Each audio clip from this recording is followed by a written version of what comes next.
ladies and gentlemen, welcome back to the world famous Tipatinas. Thank you so much for tuning in here on tipatinas.tv, hopefully.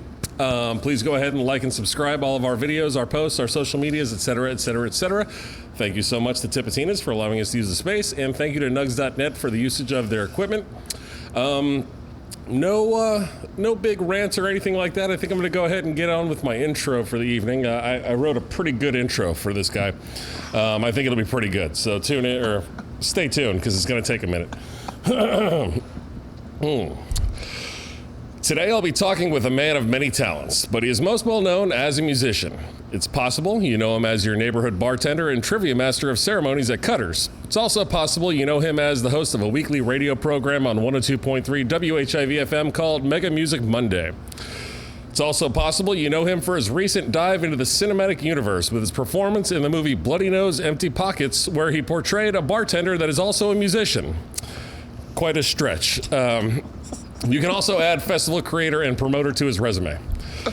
Like I said before, he is first and foremost a musician. He's performed with a plethora of bands and is a permanent member of quite a few.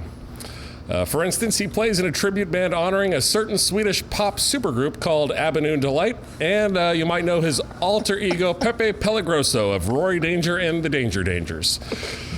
However, to introduce him correctly, I need to go ahead and give you all a lesson in the history of music. For thousands of years on Earth, we had nothing but cavemen beating on rocks and sticks. And then in late 2001, Johnny Sketch and the Dirty Notes were formed.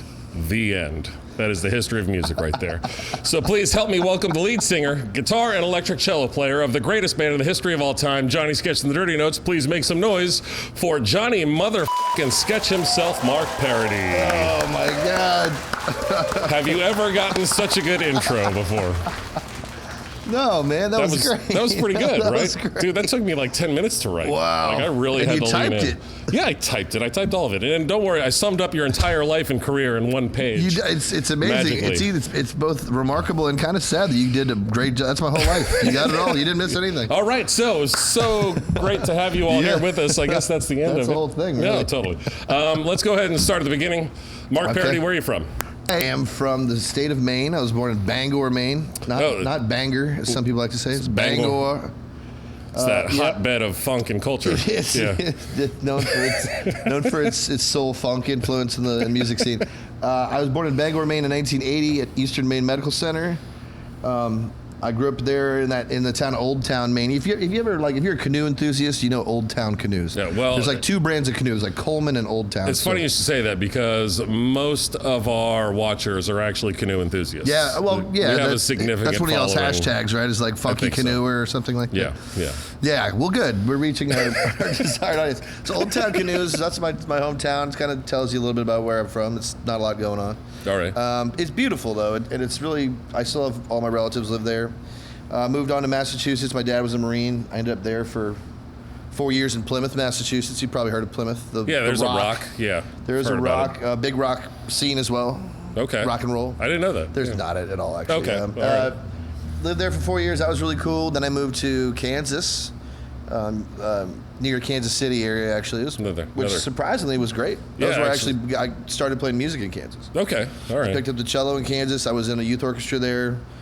Really awesome school systems. Got me like rocking and rolling with the cello real hard. And then I got moved down here when I was like 12 and a half, 13. Mm-hmm. During the summer before I turned 13, I guess.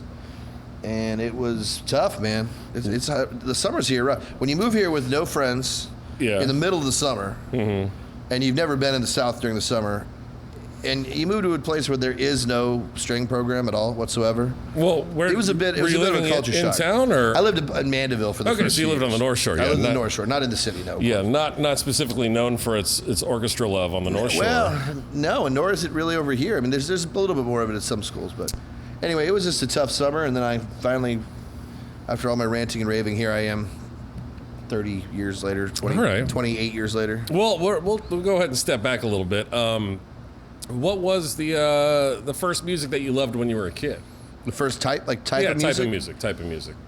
I remember early on, what really connected with me was everything my parents listened to. All right. Which I guess oldies have changed as the years have gone on, obviously. Mm-hmm. So when I was a kid in the early 80s, oldies would have been more like 50s stuff. So you had like That's still Buddy oldies, Holly. right? It is, Yeah. but the cursor's moving to the right. Well, when classic Like now rock oldies are like includes Def 70s. Leppard and stuff, and Exactly. Nirvana counts as classic rock? I don't Exactly. know. Yeah. So I guess the cursor was at that time was more dipping into the 50s. So you had a lot of like old Roy Orbison, Buddy Holly, more doo-wop groups, like vocal groups. I love that stuff.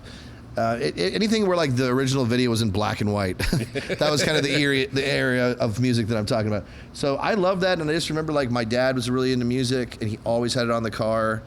He's a real famous dashboard drummer / dashboard keyboardist. So I got into that. I remember beating on things like with chopsticks. I was forbidden to touch chopsticks at any Asian restaurant because I would just beat on the glasses and. I mean, probably not very well either. Just annoyingly. Being a kid and annoying your parents. Just sucking on lemon wedges too, which is so great for your teeth. I remember like just whatever they were into. I think I was just kind of up for whatever. And my folks always had a good sense of like they listened to fun music. My dad listened to a lot of classical music too. Okay. A lot of bolero, and like he had a few records he would spin the shit out of. Like he was really fond of waking us up on Sundays 6:30, 7 o'clock in the morning with like bolero on as loud as this. And we had a pretty good stereo. It was like shaking the walls of the house. Wow. And he would take great delight in that. So I got exposed to a lot of I was pretty lucky. Any other musicians in your family at all? Not really. I mean, my dad played trumpet when he was young, but there was no one immediately in my family that played music much. Not in a studied or professional kind of way. Well, so like you said, cello was your first studied instrument, and you started taking cello lessons at 8. Yeah, man. I mean, it's true. I don't think I had anything really cool about me until, or I still maybe I don't. That's not true. It's always been the one thing I can lean on. I mean, in truth, I had no idea how good a favor I was doing myself when I picked up the cello. This is the truth. If you want an insider scoop, the real story of why I actually picked the cello. It's because you had a crush on the cello teacher. That's right. I did know that. And that is absolutely true. Yeah. She came into school when I was in 4th grade. Well, this other woman did, excuse me, and she said, "This is the violin, this is the viola, this is the cello. If any of you want to play the violin or viola, I'll be teaching lessons, and if any of you want to play the cello, Andrea Grace will be teaching lessons." And she was standing in the corner. She's like 25 years old and hot, and she waved at all of us. I was like, "I want to play the cello." So it had nothing to do with, people are always like, "Oh, did you fall in love with the timbre of the instrument?" Yeah. No, I mean I did later. Yeah. About 2-3 years in, I realized said I could learn from her. Yeah, a couple years in, I thought this thing's awesome, but I had that was not why I chose it. It was completely just trying to, because my game was pretty strong. Are you still? Have you seen her since you were an adult? Is she still around? Is she Man, still hot? you know what? guess I that's can't find her online. I think she got married and her last name has changed because I can't find her. Andrea Grace, you say? Her name was Andrea Grace. All right. She was awesome, man. She was, aside from being hot, she was a really great teacher. She was like the coolest lady and really got me like excited about playing the instrument. And it was more than just, of course I had a crush on her, but she really got me fired up about playing the cello to the point where she kicked me out of her studio because she said I was too good. She said I needed to go to a more advanced, a teacher that could help her more or help me more. So Interesting. I went from her to this guy. Oh God. Not hot. No, he was this Russian guy who like, he smelled like coffee and cigarettes but not in a good way. Like old coffee. I tend to smell like coffee and cigarettes. No, but I love the smell of both things. But like like not old coffee. Not when you're a kid. Yeah. And he would like hit me with his bow and stuff. Yeah. He's this Russian guy, his thick accent, like Marc, you did not practice. I know you did not. I know you did not practice. Like, all my friends would be doing fun stuff, and I'd be home like trying not to get the Russian guy to, scream at me. Yeah. Yeah, that was his fun. But by then I was on my way, and I was doing some stuff with the instruments. So. Well, and shortly after you ended up moving to Louisiana anyways. Yeah. You played in the high school orchestra. Was there an orchestra at your high school? No, there's no string program at all. I was in they had this thing in South Louisiana called like Gifted and Talented. So I did gifted music, it's called talented music. Excuse me, and it's just a general music ed class. There was a flute player in my class, a guitar player, a singer, and a piano player, and we just all kind of took general theory lessons and stuff. All right. I drove across the lake to the South Shore once a week to play in the Greater New Orleans Youth Orchestra. All right. That was like the only orchestra I could play in. Nice. That was kind of the story of my life once I moved here, is driving across the lake once a week to do orchestra and then again to do my lesson. And then I started going to NOCA in high school, my senior year. So half a day, I had to drive all the way from Mandeville over to here to do 2 classes and go back and deliver pizza until like 10 o'clock. So, well, your years in NOCA then would have been kind of, I've mentioned this before with other guests that we've had in here, that late 90s, early 2000s. And again, I'm probably partial because that's my age group of people. I graduated in 98. Yeah, exactly. Yeah. So late 90s, early 2000s, Big Sam was a That's class right. Big Sam was in your or right behind you, maybe? He was like 1 year behind me, I think. Exactly. That's right. But like all those guys, Chris Royal, Trombone Shorty, John Batiste, countless others, those were kind of, at least, it's probably just very much opinion-based for me, but I truly believe that's the best age group of music that has come out. I don't even know exactly where I should go with that specifically. I think I understand what you mean. Special well, about there's been like generations of New Orleans music. That's very true, and I fall into whatever that generation you're talking about is. Troy, of course, would be kind of on the younger side. He was maybe 4 or 5. I think he was like 5 years younger than me, or roughly something like that. I think he was like around Sam Kraft's age when I asked him about it. Yeah. Okay. So I just maybe 5 years then, because Sam and Jack Kraft both went through Loyola right after I left. But yeah, man, when I was in school, I remember Sam, and I don't know, maybe he had to have this in T-bone, like trombone. Yeah. I don't know if that's what they called him back then or not, but I remember Sam real well. I remember he always played loud, man. Yeah, like he Sam does has not need a microphone. Sam is a gift, man. He, aside from being an incredible player, Sam is a real gift, man. His lungs are like, he produces some sounds. Well, it's genetic though. Like quite literally. I mean, you might not have heard this. This was only rumored to be true up until recently, when it was basically confirmed by DNA testing and stuff like that. He is a relative of Buddy Bolden. That is his great grandfather. I totally believe that. Yeah, and so the story goes, you could hear him playing across the river and such, and it's like, there you go. Exactly why he would. It's science, man. Exactly, totally science. Well, whatever science it is that makes someone be able to produce that amount of sound out of a horn. Yeah, man, I remember that, and it also kind of blew my mind going to NOCA, because I was in the classical department. It actually was with some people like Donald Surtain. I don't know if you know him. He plays violin with what the heck is it? Corey Henry. Okay. Funk Tet. He plays violin with him, and Donald's been doing some really cool. He plays a lot of hip hop and stuff. He was a classmate of mine.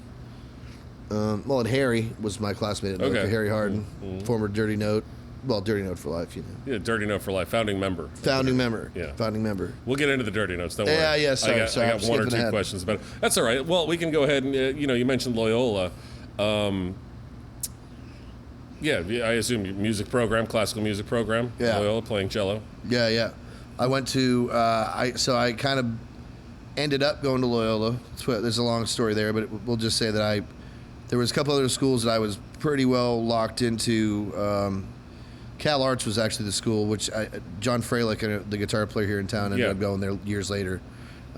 Real small art school, and that's where I was supposed to go, and then there was financial problems at the very last minute, and I wasn't able to go, couldn't afford it. So I had a contact at Loyola through NOCA, who really, like, last minute let me audition, and I got in, and they threw me some money so I could afford it, and it was awesome, man. I ended up really loving it over there. It was not my choice, but it ended up being a great thing for me.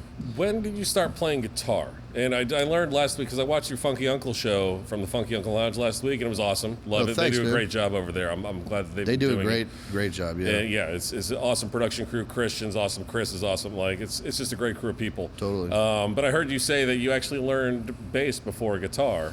Yeah. And okay. ultimately, So guitar is your instrument. Well, cello was the first, and then I remember someone suggested. Probably my dad was like, you should get an electric bass. It's just like the cello. Well, it's not, by the way. It's tuned differently and sideways, and has frets. There's a million different ways it's different, but I guess he thought fat strings, 4 of them, whatever. Four strings or whatever. It's not that far off, I guess. So my neighbors, this buddy of mine sold me this bass that his son had owned for like $40. This is the thing about that, dude. He didn't tell me how much he was going to charge me. So I spent like a whole summer mowing yards, and I had this, the typical kid, like mayonnaise jar with all the money stuffed in it. It said like bass fund. And I was going to get that bass, man. I saved up like $300. He only charged me $40 for it. I could have had it like the first week. You could have bought an awesome amp too then. I could have bought it. Well, I did it. I did go and get an amp, but it's like I could have had the bass all summer. I waited till like end of August. I sheepishly went in there. It was like, all I have is $350. He's like, I was only going to charge you $40. Like, man. So anyway, I got the bass. I played bass for a while. Yeah, I used to love it. One of the first bass lines I learned was "No More Tears" by Ozzy Osbourne. Really? Yeah. Oh yeah, and I played with a pick, wore it way down low. You know, like yeah. But I don't know. My mom got me a guitar when I moved here, like an acoustic, because I had no friends. And I used to be the kid who would, like, when we would go over to someone's house and they had a guitar, I'd always like end up just sitting in the corner with it. Mm-hmm. So my mom figured, you got no friends.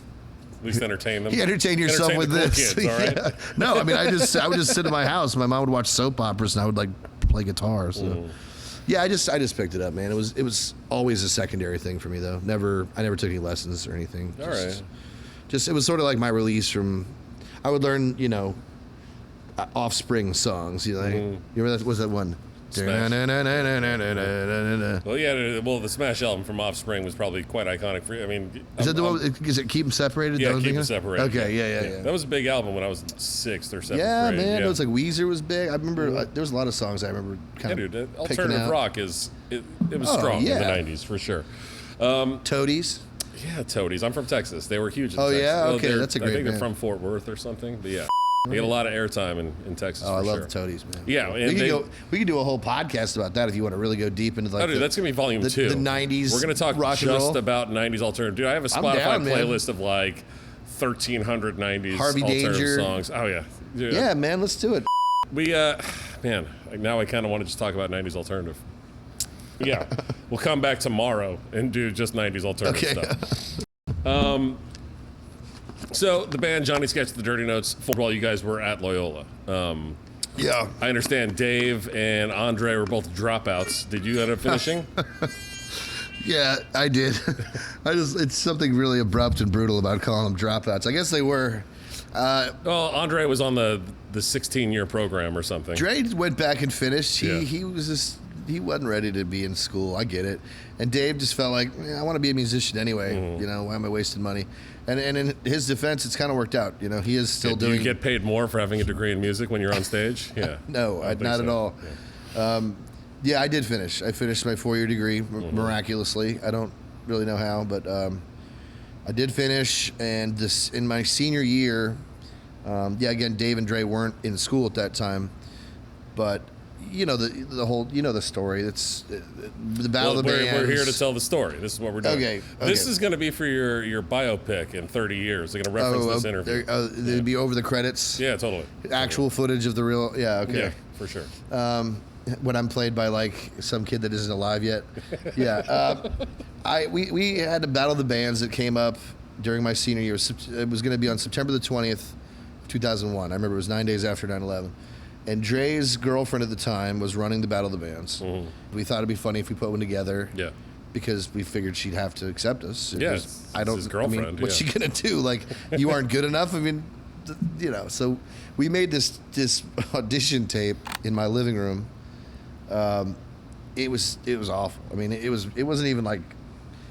It's remotely funky. Like you get what we're going for, but it's trash. Like we're unrehearsed. We don't exist as a band. Yeah. So we basically just played this one riff for about 20 minutes. I had just I had to go buy a guitar because I didn't own an electric guitar. That's how good a band we were. I didn't even own the gear with which to do the gig. I had to go to Jimmy Anselmo and buy a cheap Fernandez electric guitar and this crappy Can amp. I buy a guitar for $40? I've been mowing lawns all summer. Yeah, that one should have been the $40 when I needed it. We threw the band together and did this gig, man. I remember we played at Rousseau Hall, and there's all these killer bands that we were up against, like many that went on to major label fame. And well, I know one of them was World Leader Pretend. World Leader Pretend. They were they were on Warner Brothers, man. They toured Europe with REM for a while. They were about to be a huge. They're still one of my favorite alternative pop rock bands. But they just kind of they had some trouble trying to make that second EP or something, and just walked I don't away. really know the whole story. It breaks my heart because I just listened to that record again the other day, and it's so good, man. But they were on the bill with us, and they were a better band than we were. I mean, by far they were better than we were. They had been a band. They were a real band. Yeah. That's all you have to say. They were an actual band. We weren't. But there was them. There was this band called Sublime Lens. these killer guitar players' name I'm going to space out on now, but all these like really hip, smart jazz guys that were doing this cool, like real thought out music. Yeah. And then Blair Gemma is a friend of ours who's a singer-songwriter. She moved to L.A. and she's still writing and working, and she's a phenomenally gifted musician. Who else am I going to forget? There's one other band, I think. But anyway, every one of the bands was better than we were. But who ended up winning? Well, we won because we all dressed in a bunch of goofy-ass costumes. And Dre, I had this fireman's outfit. It was like silver fire retardant thing. And we wrapped it in Christmas lights, obviously, which, normally. And then the obvious accessory with that was a sombrero covered in Christmas lights as well. And that's what Dre wore and nearly died of heat exhaustion after about 3 songs. Well, you only played 3 There's like songs, one photo that exists from that. Someone says there's a video of it. I've never seen it, but there's like one photo that exists of it, and it's David's wearing like this sheet robe that my mom had made me for a Halloween costume when I was 12. He's just like in jeans poking out the butt. It's so janky. And Harry's got, what the was Harry wearing? I don't know. It was so stupid. And we did, the 3 songs we did were like, one of them was actually pretty good. We still play it. One of them was called We've Got the Big Got the big which we still do that one too. Yeah. And then we did You Heard Me, I think, but and you did Curb as well, and right? we did Curb, that's right. And yeah, we won. And John Groh was one of the judges. And he goes, John's like, well, he goes, you were definitely the best show. I said, man, there's no way we were the best band. He's like, nah, man, you were the best show. I was like, well, okay, I guess that's kind of what it is. It's show business, baby. That often counts, yeah. It's show biz. It's kind of the music biz, but it's show biz. I said this to Andre when I spoke to him when he was where you're sitting. Oh, Dre did one of these? Yeah, totally. Did you give him that good an intro? Actually, it rivals. These are my 2 best intros because obviously you guys are the greatest band of all time. It's only fair. So, yeah. Something that came up, though, like, the not the silliness aspect, but of the thousands of bands that we've all seen, the ones you remember are the ones that do something different. Yeah, that's right. I think so. Just watching 4, 5, 6 guys stand up here and just like go through their set staring at their feet or just staring at the people in the front row just doing their thing and then walking off stage is not that exciting. But if you put on a show, you give them something that is entertaining to look at, not just listen to. Yeah, well, and it's like we kind of half jokingly say in the beginning, it's true. We were making up for where we fell short musically. We tried to extend ourselves visually. I mean, we used to do shit. I don't know how early you saw us perform, but in the early days, Harry's a 4th degree black belt in Taekwondo. A lot of people don't know that. Like I did not know that. 4th degree is very advanced. There's like maybe 2,000 of them in the country, or maybe 3. There's not a lot. This is news to me. Like 2 is, and then 3 is like most instructors that own, karate they turn schools. into a sensei. He's a 4th degree black belt in Taekwondo. Interesting. And there's pictures of him like leaping through the air, kicking boards and punching boards with all 4 limbs. I never saw him do that before. Harry Harden, man. He's the dude. I'm telling you, check this shit out. So Harry would bring boards to the shows, and he taught us all how to punch through boards, man. Like, we would do karate breaks in the middle of the we called them karate solos, and Dre would like do a drum roll, and I would just like go over and punch through a board. And I got really good at it, right? I would get cocky. And I didn't actually see you guys until 2000 so we did them around. Well, I don't know. Maybe not. We might have been late 2002. I think we dried up on the karate solos because there was a Howlin' Wolf gig at the old Howlin' Wolf. Yeah. The Republic now, and I remember Harry had the board, and I was like super cocky. We'd done this like 10 times at that point, so I was bored with just doing like the proper technique, and all you really got to do is just punch as hard as you can. You'll go right through it. I tried to do this like spin thing, and I came around and I hit it right on the end of my pinky knuckle, and it broke, but it jammed my knuckle back into my hand a good half an inch, and my hand swelled up like this, and I had to finish the show. I remember playing like gingerly, holding my pick and fluffing my way through the rest of the gig, trying to be tough. And the moment I realized I'd really myself was when I went and shook Harry's dad's hand, and Harry's dad shook your hand like you'd think Harry's dad would, like really grabbed it, and I just like fell to my knees and was like, what am I doing? I'm a string player. Like, why am I punching through wood? Like, as if we're that bad, we need to just quit. We should, if we have to resort to these antics. So we dropped the karate solos, but we used to do like cigarette smoking solos. We would just stop in the middle of the song, like stop cold on the downbeat, and everyone would pull out a cigarette and light one. Just dumb. man. Yeah, but we threw it's a money into show. the crowd. Did I tell you this? No. We threw. We had a show where we threw pies into the crowd. No, we threw cash at the old Howlin' Wolf. We took $100 cash, and we had my friend Kate up on the balcony, and I had 50 cash in my pocket. And I stopped the band, and I broke it down, and I was like, you guys look like you need to loosen up a little bit. Can we buy you a drink? Can we buy everyone a drink? Would that be all right? And they think we're going to do like a free round at the bar. Oh, no, we're going to cause a riot. It was not the smartest thing we've ever done. So I take out the money. I was like, this one's on us. And then she chucks it from the balcony. So it's just raining money all Singles, over I 150 drunk college kids who are just beating each other senseless trying to pick up they're all singles. Yeah. And they're sticking to the gross ground, the wolf, People told stories about that shit for years, man. It cost us $100. I don't know why we don't do it now. You're right. I don't know why you don't do it now. Well, I know why you don't do it now, because who wants to give away money like that? It's only $100. I know. It's a joke. It was worth it, though, is the thing. Like, at the time, I thought, this is really extravagant. And then I'm like, it, man, people are still talking about that dumb It worked. Well, your first headlining gig was because you won that Battle of the Bands at the Wolf. It was at the Wolf, right. And you weren't giving out money. You were giving out kazoos. We gave out kazoos. We bought a gross of kazoos, and we wrote Johnny Sketch on every one of them in Sharpie, and we gave them out to the audience, and then we taught everyone how to play how to play a melody, and then we interacted with the crowd. We've done it here, actually. We did it at one of our anniversary shows. You did do that, yeah. I mean, we'll do it again. That was fun. That was something I would do. What I really want to do is like play Red Rocks and give everyone a kazoo. Get like 3,000-4,000 Yeah, I was people gonna playing say, kazoos. you get thousands of kazoos in a nice outdoor amphitheater. Yeah, Probably somewhere that actually can create an really awesome reach sound. the heavens. Absolutely. You I might want someone in break like those rocks downtown. apart. Yeah, someone in downtown Boulder to be like, is that Pink Floyd on the kazoo? Yeah, totally. Yeah. I need to go ahead and ask you this. How did you guys create the name Johnny Sketch and the Dirty Notes? Who came up with it? I came up with it. Okay. The official story is that we needed a name for the band, and we needed one quick, and we couldn't. I mean, we can't make decisions in our band. We all have a lot of input, so it was a hard you one. no different from every the other name band. of the band was obviously going to be a big one, Yeah. and we had to have a name for the gig, so it was the clock was ticking, and I had been in California. Sketchy was a term that was really being thrown around a lot at that time. Hella is a big California term at the time. Sketchy was like, that dude was super sketch, super sketch ball dude. Don't deal with that dude, way sketch. I just heard it over and over again. So I'd come home with this like in my head, and I thought.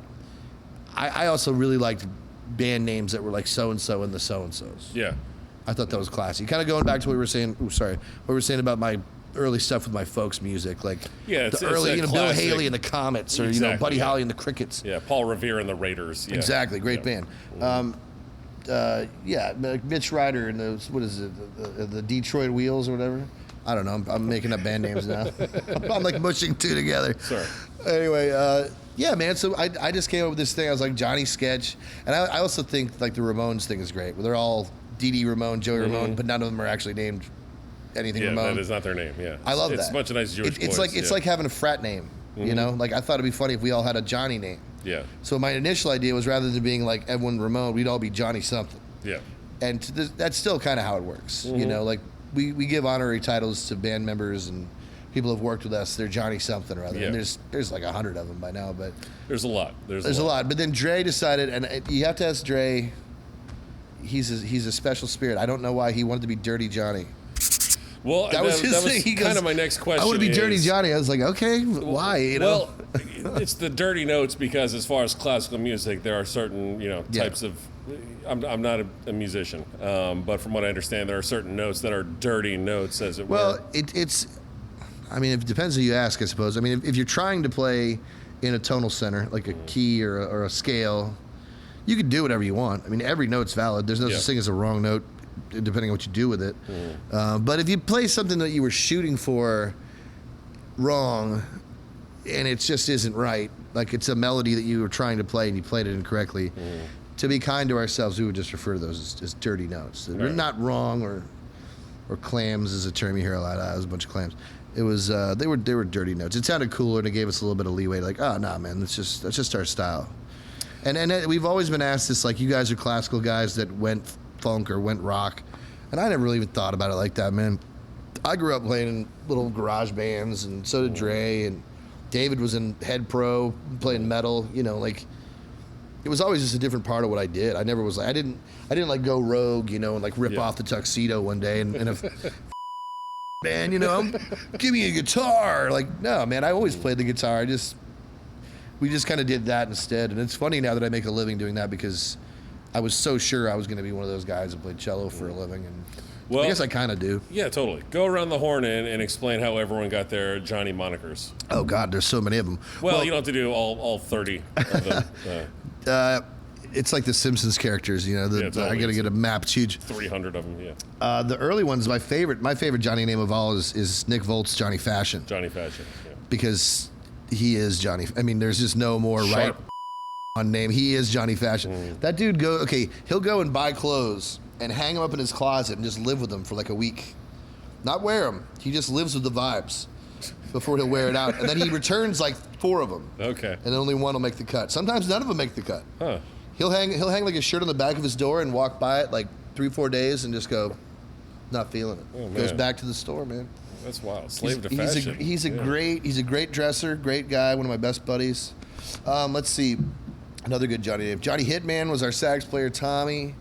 Johnny Badass was our original sax player. Just because. Well, was there any reason why he got Hitman or why he got Badass? Well, Badass was because he was such a sweet, unassuming guy. This guy Jason Hemmons. He still is. He's just one of the most lovely human beings, and he is just so kind of shy. And on stage, he was just like, you know, giving the gift, man. He had the foot on the monitor and just, you know, all the you want from a tenor player. He wore like tight shirts and did worked out. But he was so chill and sweet. And I was like, man, you're badass, man. You know, you gotta like own up to it. So that's that. Dave was never a Johnny either. I'm not sure why. He was the first name he was the Stay Funked Marshmallow Man. Yeah, that's not bad. That was his original name. Yeah. Stay Funked. What a bunch of idiots, man. And then that lasted for years. Like that was his. And then I remember one day at a gig, he's just like, I don't like that name anymore, man. I was like, okay, what do you want to be? And we had talked about all these things. I always thought like Busta Rhymes was a great name. Yeah. Because it was Busta, not Buster. I was like, maybe it should be Busted Nut. Like spelled G. We're all high. Yeah. We're laughing. He's like, yeah, okay. So then we christened him Busted Nut on stage, and he went with that for like 10 more years. Yeah, I was gonna say it's on every album. Not for like a couple years. For like most of the run of the band, he's been Busted Nut. I think it's only gone away in the past couple of years since he met finally, his wife. I think, when he was nearing his mid-30s, he started to realize it's just an absurd thing to be called. Yeah, I don't need to be an old ass man called Busted Nut. I think what happened was we would be doing like a radio interview or something, like fairly legitimate, and speaking with someone of you know, renown, what have you, and they would refer to him as Busted Nut. You could just see the color like watch his face. He's like, I think the first step is maybe take that off the website because that's still on JohnnySketch.com. I don't know who's running the website. They've it's there's a lot about still his bio is still Busted Nut. I know. It's still a great name. Shit, I'm trying to think in my phone is Busted Nut. Is he good? I'm trying to think of the other Johnnies, man. There's so many of them. I mean, there's a bunch. I mean, even just kind of staying categorically early on, Johnny Pussycat. Oh, Johnny Pussycat. Was the first Darcy. Female member. Yeah, Darcy is Malone. Johnny Pussycat. Greg Hicks is Johnny on the Spot because he's always filled in for us. He's done a lot of gigs with us over the years. Yeah. You got Johnny P. Rogue, Camille Baudouin. Johnny P. Rogue, Camille Baudouin. We got Johnny Rico. Oh, Johnny Rico. Yeah, it's obviously right there. About? He's been in the band 15 years. Johnny Rico, what am I talking about? Yeah, of course. That's another one that's like pretty right on. He's self-named, which I don't normally allow. I kind of have to have the last say. It's just an arrogance thing, but all right. But he said he wanted to be Johnny Rico. I was like, I'll allow it. It was good. It was right on, man. I mean, what are you going to say to that? There was no need for improvement. So. It's perfect. It's perfect. He is Johnny Rico. Yeah. Well, Aurora Nealand filled in for a short while after Katrina. Aurora was it? Yeah, she was a dirty note, man. So after Katrina, things got all kind of mixed up. Our sax player Tommy. Tommy was still with us at the time. Harry had left. That's what it was, and so we no longer had baritone sax, which all of our songs had baritone. A lot of them did. And Harry actually was never a Johnny either. Sorry. No, that's right. He was Harry. Well, first he was Harry Pothead, and then Harry Chronic Jr. He liked it. Dude, you know. It's a good one. I thought Harry Chronic Jr. Well, and then Harry Pothead, the Sorcerer's Stoned, you know, that whole bit. That's so dated though. I mean, that movie is what, 20 years old. Yeah, but all those kids are. That movie had adults just now. come out. That's how old we are. That movie had just come out when we were a band. I was like, that was so current, you know. Yeah, Harry Connick Jr., the artist formerly known as Harry Connick Jr. He's just Harry. Harry, you know, we called him all sorts of stuff. Well, what was Aurora's name? Oh, Johnny McFly. Was she Johnny McFly? Johnny Or- McFly. Yeah, it's a long story. She wore these really cool checkered pants for a while that made me think of like the Future scene in Back to the Future. Okay. And she would just fall for all of our. She didn't know any of our jokes because she was like the new kid. So she didn't know we were kidding when we would say all this dumb shit. And she'd be like, "Really?" I'm like, "No, don't be so gullible, McFly." You know. So we ended up calling her Johnny McFly. We had, and you know, we're gonna miss some, I'm sure. This is I We had gotta Johnny go home and make a Rocket list. And Johnny actually, Rocket. Yeah, that's Mouton. Yeah, sax we've player. you still have a couple of, you know, there are more recent band members. It's almost like it's not a requirement to have a Johnny name anymore. Well, Paxton. Well, you had Brad Walker. Never took it. He was Brad Walker. We had a hard time with him. We tried so many with him. We had a lot of. Well, you can't call him Johnny Walker, obviously. No, and we had a couple that felt right for a minute, and we tried living with them, and they just didn't stick. We're not done with Brad Walker. I mean, just because he's not a full-time member doesn't mean we don't. We still with some Brad Walker, man. That's my boy. That was one of those that I can honestly say. Whenever we're able to work with Brad, we're going to work with Brad. Yeah. We have a lot of guys like that in our, you know. Greg Hicks is like that. Greg's in Bonorama and Funk Monkey. Brad's really busy, but like those are guys that if they're available and we've got the budget, they're playing. You know, they're just in the band. You know, Sage Rouge is Sage Rouge. Sage, yeah. We've got some Johnny names for her. We've got about 6 or 7 of those. But Really? They're more like for private conversation. Okay, that's fair. We don't have to share them with the world. She's got I've a never great heard sense them. of humor, man. Sage is awesome. And yeah, Josh Paxton. Well, Paxton, he wants one. We've been working on it. I think I've just gotten really 5 picky. years later, you still haven't. I know. I've just been really picky about him. There was one that recently that I think we were all kind of happy with, but then this COVID thing happened, and we haven't really been around each other. So maybe that'll be my goal, is to try to get some decent Johnny names for these guys. It's not bad. Yeah, I want to make like a clip-on ID tag for everybody, like a really cheap one that you get like if you worked at like the Piggly Wiggly or something like that. Yeah, for sure. Yeah. Hello, my name is Johnny Pussycat. Those are pretty easy to get your hands on. Yeah, So, yeah. for sure. Let's rewind a little bit and start talking about some of the early It's days. good liquor, of by the Gimp. way. Thanks for. You're welcome. You're not drinking nearly enough. Neither am I. Here, quite I'll honestly, top her off. All right, well, Everyone strap in. It's going to be a while. it's gonna be a big mess. Early on, I assume through Andre, there was a pretty significant connection with the Radiators. Yeah, that's right. Tell me a little bit Dre, about that. Well, through Dre, and then I don't know exactly if I met. I think I met Darcy through Andre, but she was just kind of. I feel like we were fast friends. So once we were in the same circle, we were just kind of always around each other. But probably Andre did have something to do with that. He was much more. I mean, he's family connected with them since he was born. You know, so he kind of got us into the Radiator world, and. Dave Malone, again, probably just through my friendship with Darcy, I spent a lot of time with Dave, and he was really, really kind and gracious with me as a young player. Very fair in the fact that, I mean, to be very honest, in the very beginning, like, I was not really that good because I didn't play the guitar much. I kind of had a guitar and around with it, but I didn't know what I was doing, and certainly no experience being a rhythm lead. I didn't sing in a band. I mean, this is all brand new, so I'm kind of learning on stage. And Dave was really kind. He never said what he could have said, which was like, work it out before you do any gigs. You're killing me.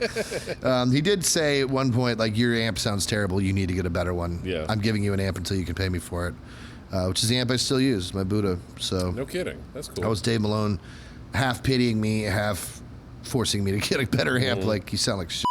Well, I think you but might he have was told right, me I this did. story a while ago, but it was one of those things where after connecting with Dave and possibly Camille as well, it helped you elevate your playing as far as what you can do, how you can. Oh, how do you guys jam like that? Oh, you do that. I can kind of try that out. And they're because both there really wasn't a different keyboard players. player and there wasn't a second guitar player or anything like that, you were constantly having to play. You didn't really get to do any of the jams or whatever else. Yeah. Yeah, I mean it's like basically I always described our band as, until we got keys as a power trio with horns, with a couple horns, because that's really the meat of the band. You can have two horns, but a power trio is an important distinction because it's just one guitar, bass, and drums. So I'm covering all the harmony, and I'm filling in a lot of the sound. We use the horns in a lot of our writing to fill in the sound a lot. So that's where things were a little different. The horns were basically special guests early on. Early on it was just trumpet was like part of some of the songs, but it was really we were a 4-piece with like Nick would play some of the stuff. Yeah, and then it became much more often. But yeah, it's hard when I just played too much, man. I still do. I have to stop myself because you go to a band, see a band with two guitars or a guitar and a keyboard player. And the keys, especially, or a good guitar player combo like Dave and Camille, do such a great job of like one guy is always doing what needs to be done harmonically, and the other guy can do something maybe a little more rhythmic. Yeah. Or it opens up your playing possibilities a lot. It was really eye-opening for me to see them play because they're so nonverbal. They're just like 30, 40 years of playing together. They barely even look at each other on stage, and they don't need to. They're just so tuned into what's going on. They never step on each other's toes. They're always playing something different and unique, and so that was a really valuable lesson. And it's one of the reasons why I finally came around. I was very much, I don't want to have a keyboard player. I thought it was too standard, but now I'm like, that. I hate playing without keys. I don't ever want to do gigs. If you can get a Josh Paxton to be a regular member of the band, then absolutely take advantage of that. Yeah, exactly. That's true. We didn't exactly have to scrape the barrel. We got one of the best guys. Well, I don't think I've ever seen you guys with a mediocre keyboard player with C.R. Groover and John Groh and even Drew Mees. Like those guys are all perfect for filling in right behind you. Oh man, everyone we've ever had play with us, we've had. Bill Malchow played with us like once, just filling in, but he's from the Dangers. He's awesome. We had, I forget his name. We've had, CR. I'm glad you mentioned that. CR obviously has his own group. He's an amazing musician, and he was just an easy fit with us. He got our stuff right away, and was like, he understood it. Some people don't, but he did. Brian Coogan played with us for a few gigs. He was awesome. Right. Yeah, that was early on, but it's been a really successful experiment integrating the keys. I'm glad we did it, and Josh is a great fit. He's, I'm sure everyone watching this, if they care enough to watch me, yammering on, knows exactly who Josh Paxton is. I mean, they should if they don't. He predates Johnny Sketch considerably. I mean, he was a professional musician 10 years before you guys formed. He was he didn't join up until 5 years before I even knew what cool shit was, man. Michael Ray and the Cosmic Crew. He played with Tony Clifton. Are you serious? Yeah, man. The Andy Kaufman spinoff character, Tony Clifton. Yeah, he was in his band for a while.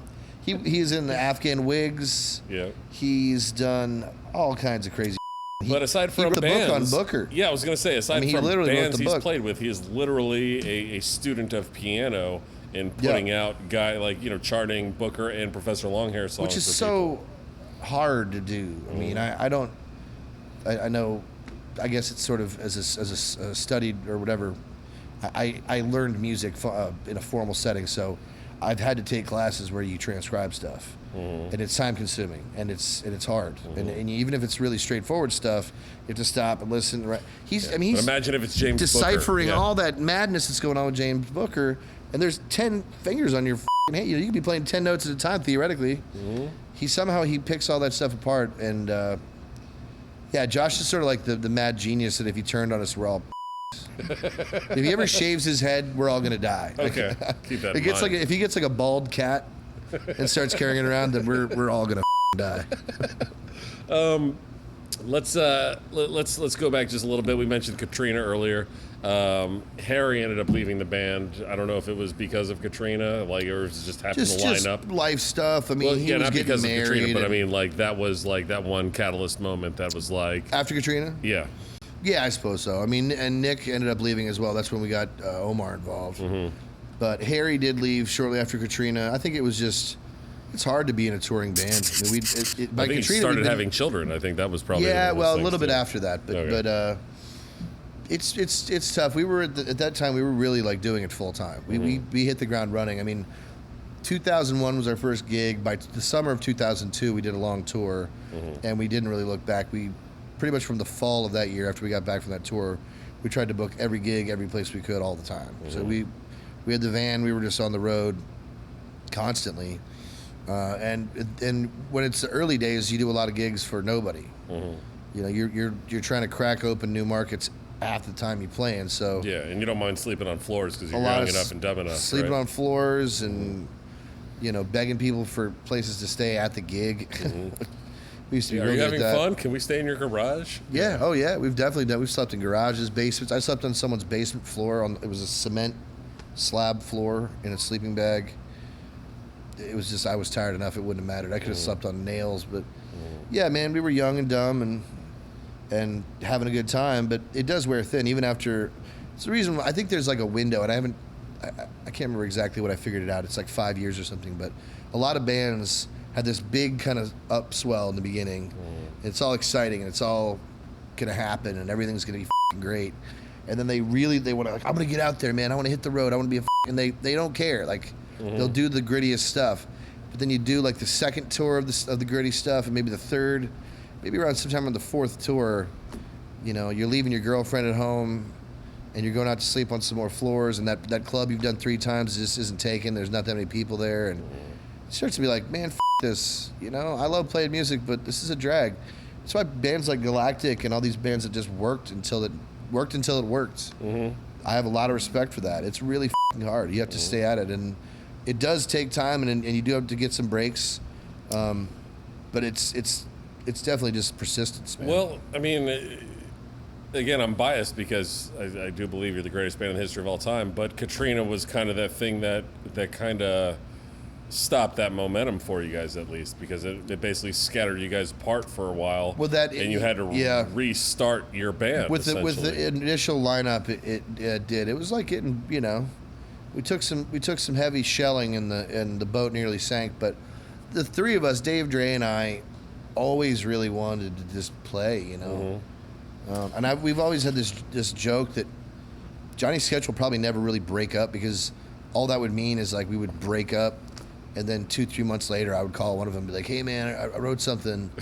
You guys want to come around? Or I'm gonna come over. Like we'd set up in Dave's living room and start playing, and we'd be like, we should go play at Bank Street bars. We're never gonna break up. It's just how much are we gonna do? That's all it's going to be. Well, I won't let you guys break up. I know you won't. I'm terrified of it, I very much will never let you guys break up. Well, Harry's departure, since he played sax and the violin as well. Yeah. When he left, that basically meant that, filling in a lot of those sounds that you guys had, because you already had 3 albums, 2 studio albums by then. Yeah.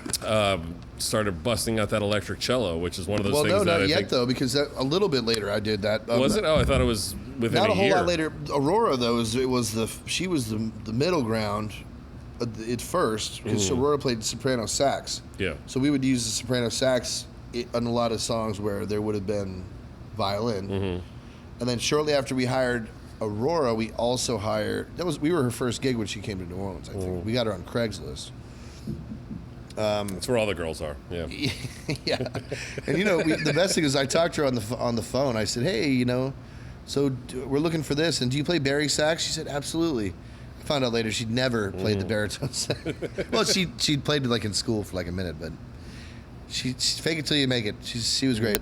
We also had this guy named Carl who played violin with us for a hot minute. All right.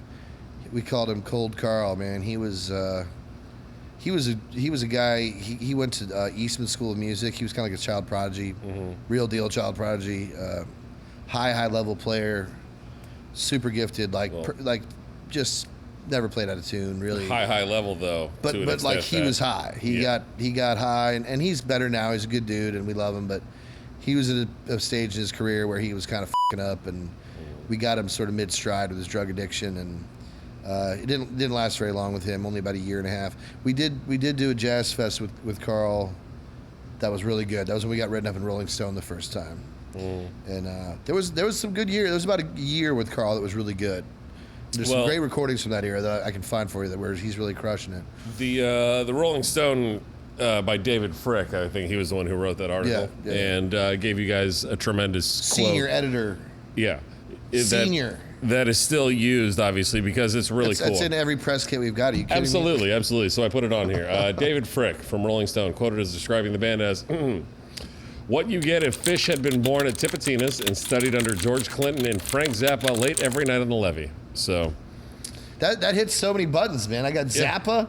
Yeah, for sure. Tipitina's? Yeah, for those that don't know, the great Pete Jones back there, the production manager for Dweezil Zappa. So definitely an authority on... Slash vocalist. The local authority for Zappa. Stunt for sure. vocalist for Dweezil's band. Stunt vocalist. That's I love right. that we got a Zappa shout out and a Tipitina shout out from David Frick. It just means that he knows us well because that's spot on. I mean, that's exactly what we were listening to. Well, and also recently, you've been quoted as saying that the band's sound lies somewhere between Frank Zappa and Katy Perry, which makes me want to ask you, why give yourself such a narrow niche? Did I say that? Yeah.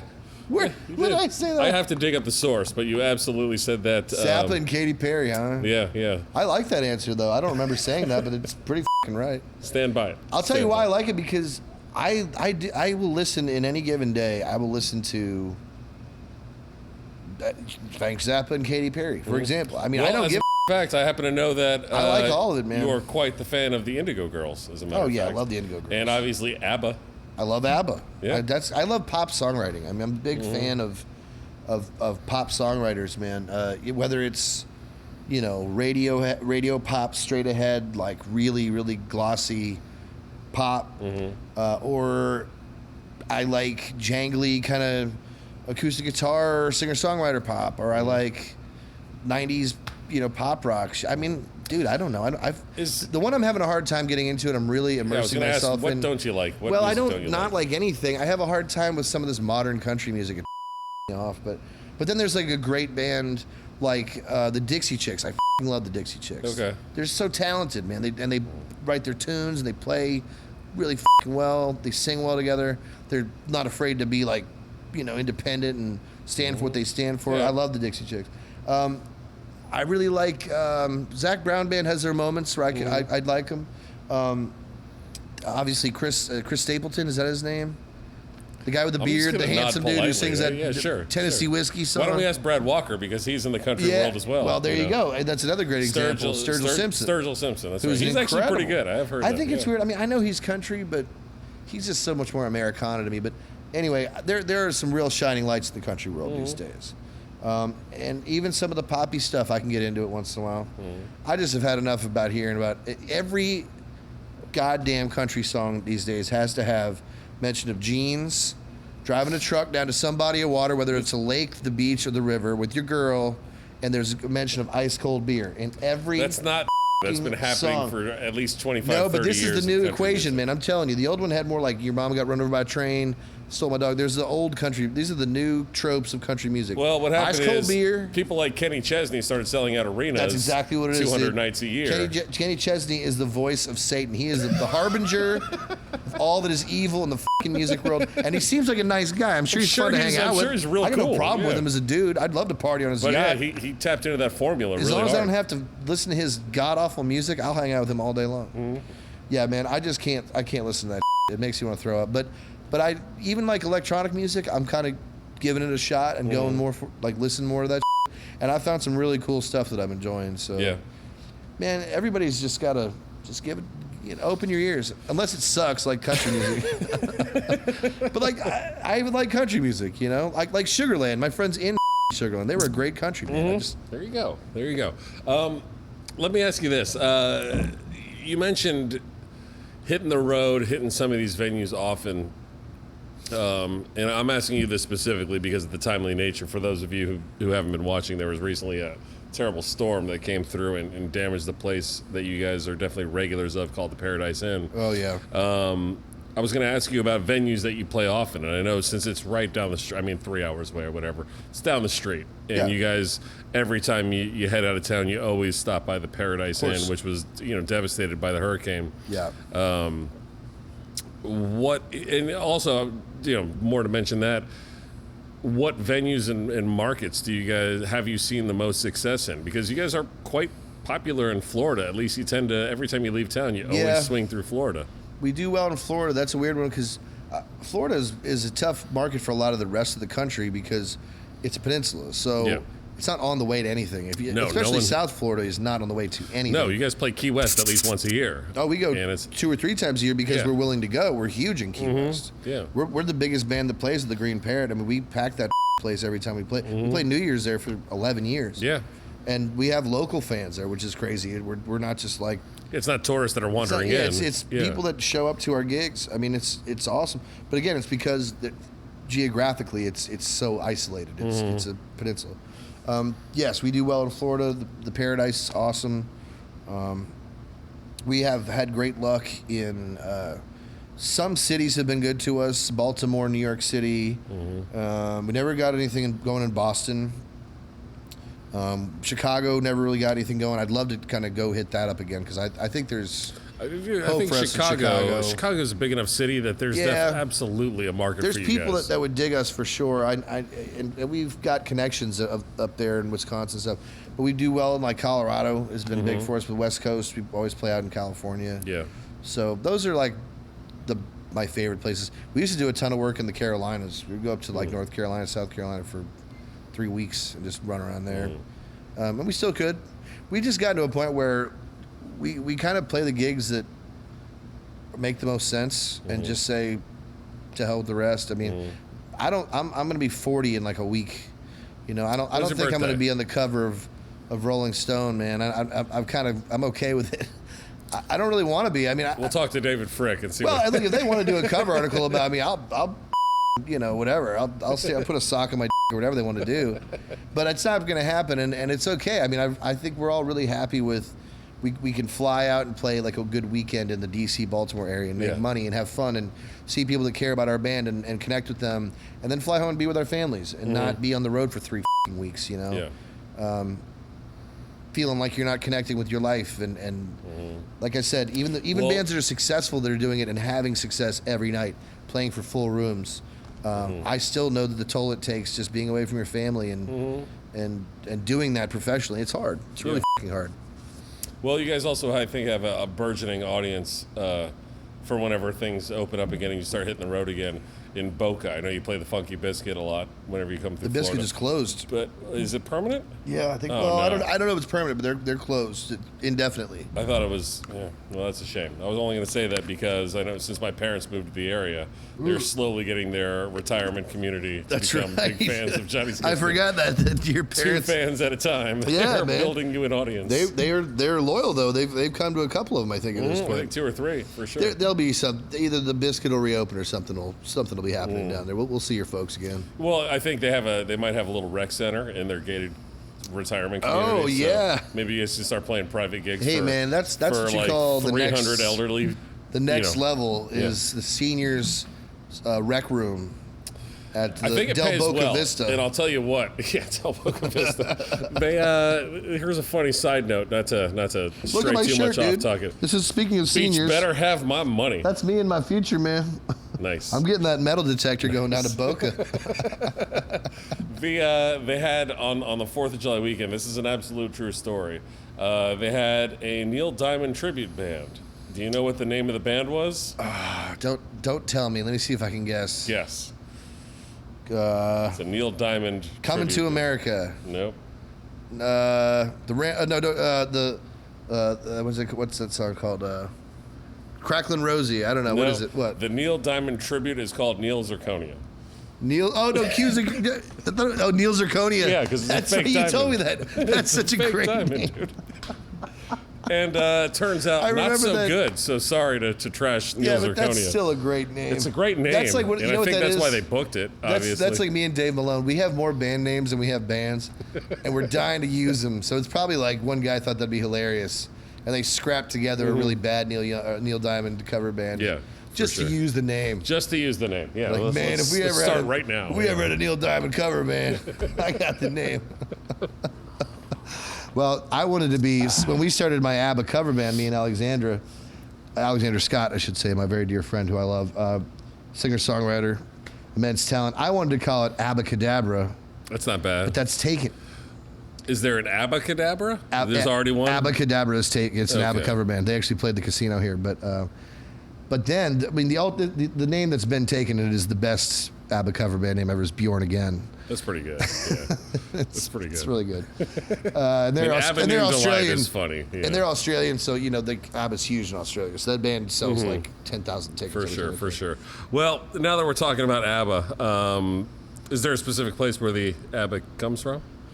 The love for ABBA? Where my ABBA? Yeah, your ABBA love. I don't have I'm not like a freak for ABBA music. I think, well, I'll tell you where the band started was Alexandra posted something on Facebook many years ago, and she said she's playing a private party and her friend loved Duran Duran. Okay. And she said, "What if I could only play one Duran Duran song? What should I play?" And everybody chimed in with the obvious, "Hungry Like the Wolf," Rio. And I thought long and hard about it. I said, "You got to do Come Undone, man, like one of the later hits, because it'll show that you dug a little deeper into the catalog, but it'll still be popular enough that people recognize it, Or you do Ordinary World would be that would bring the house down. That's a good one, for sure. Same kind of era, 90s. Yeah, I mean, or what's it called? The James Bond theme. Oh, yeah. Well, they did View to a Kill. View to a Kill. Yeah, that was a good one.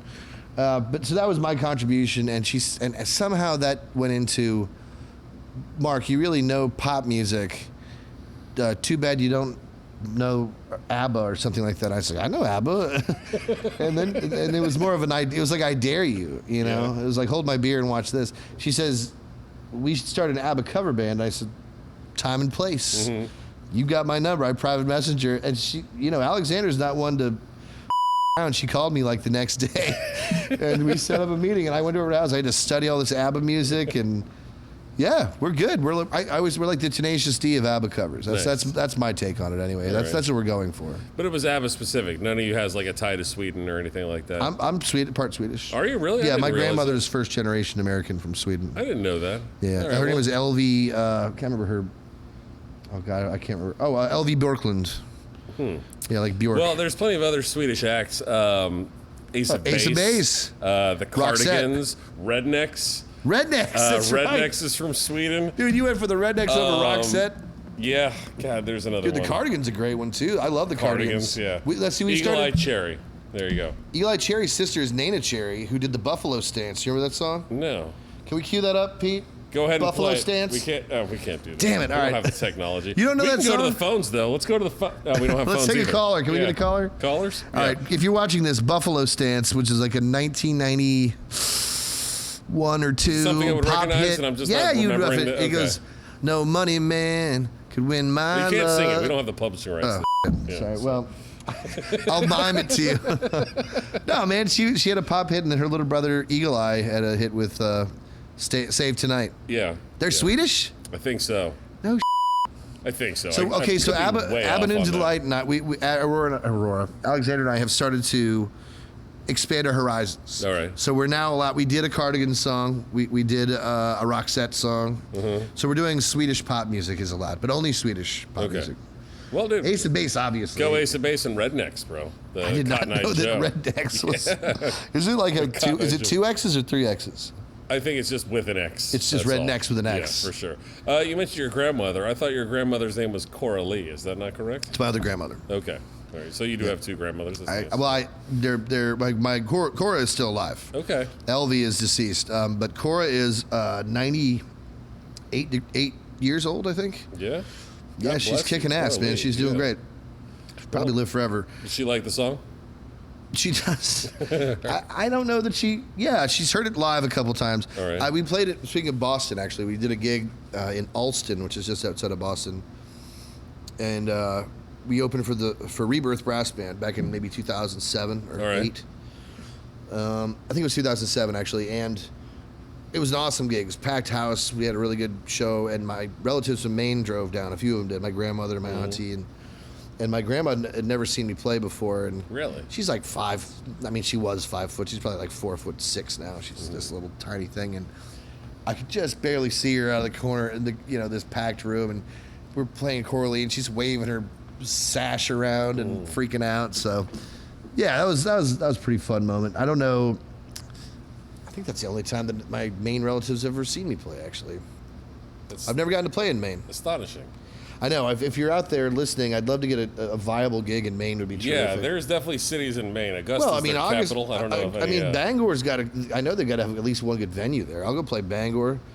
I'll play Orono's University of Maine's in Orono. That's right near where I'm from. So Okay. I'll play in Portland, wherever. Reach out to Machias. at Johnny Sketch, I assume, or something. Yeah, just if you email anything at johnnysketch.com, it'll get to us. All right. Which is fun because I've tested it. You can send like jerk off at johnnysketch.com and it shows up. Yeah. All right, jerk off at johnnysketch.com. We'll get it. So you wrote that song Coralie in honor of your grandmother, obviously. Well, okay, this is the truth about that. No, I didn't at all. This song is about murdering a woman who's done you wrong. Well, that's kind of what I was wondering. But this is the thing. The name came to me, so clearly it's a tribute in the sense that I used her. I think Cora is a beautiful name. Yeah. And it came to me without any intention at all. Okay. And actually, Coralie is the only song I've ever written in its entirety without stopping to think about it. And I have witnesses that can prove it because Dave and Dre were with me in the studio, and it was when we were doing one of our records. It's on Big Awesome. It's on, but it wasn't when we wrote it during the making of the previous record. I was going to say, you'd been playing it for at least 2 years before that. Yeah, we wrote it during Pain, Pleasure, Fear, and Offer sessions. So we were in Noise Lab Studios, and I remember picking up an acoustic guitar and absolutely playing that song as we play it today, 100%, start to finish, making it up on the spot. I haven't changed any of the words, even though some of the words don't make perfect sense. I never changed them because I felt like it's good enough. Just like walk away, you know. So. And people love that song. I think that's cool. It just kind of was just like... You kind of right out the gate just nonstop kicked out like a klezmer-style rock song. Dave was like beating on a cajon or something, and David had his acoustic bass, and we just played all the way through. That was that. That's outstanding. Well, no changes. I remember the lyrics, which is really a miracle. I think Jimmy might have recorded it or something because we were just f***ing around. It wasn't like meant to be we didn't even put it on the record, so. Well, you mentioned Noise Lab and Pain, Pleasure, Fear, Opera. That was your second studio album. Yeah. You did your first album at Noise Lab also, is that right? We did. Yeah, okay. We did Bandicoot at Noise Lab. You had to smash that into a couple of days, but you had a lot of time to make Pain, Pleasure, Fear, and Opera. We did Bandicoot, including mixing, we did it in 10 days. Wow. So it was like we recorded everything, I think, in 6 or 7 days, and then we did 3 days of mixing, and that was that. And it sounds like it. It's fun, but rough. It's hard for me to listen to Bandicoot because I know a lot of people love the early stuff. You know, I'm a Ween fan, for example, and people love the Pod and that early Ween stuff, and it's pretty hard to listen to in some ways. It's pretty rough, but people love it. They want the baby pictures. You know, they want the early stuff. I get that. You know, there's some good stuff on it. There's some really bad stuff on it too, but. For 10 days, it ain't There's bad. no really bad stuff. Hey, we got Therold DeCluet to sing on that I mean, Dave Malone plays guitar. You have a I'm not complaining, strong man. album. For considering it's a rough album, as it were. Oh, no, it's great. It's still an awesome album. I think it was like a really good demo. It's like a really great demo. Yeah, it is a high-quality demo, for sure. Then the second one we did over like a year.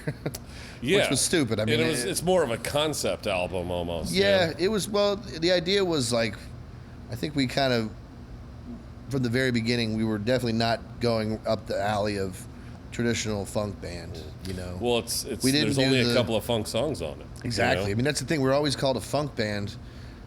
I'm not really sure that mathematically we are one. I mean, we're funky a good bit of the time, but I don't know that we really play funk music. I mean, there is a genre called funk, and it exists, and there are bands that fall into that world. I don't think it'd be very fair to call us technically a funk band. No, you are also a funk band. I think we're a funky band. Yes, for sure. You're a rock band that also plays calypso and jazz and klezmer. You know, like you're kind of all over the place. But we're not really a funk band. I mean, and I mean that more out of respect, not because it has nothing to do with I don't care what people want to call us, but it's more to do with there are bands that truly are funk bands that deserve to be called that, and you know, the Ohio Players are a funk band. You know, we're not, but.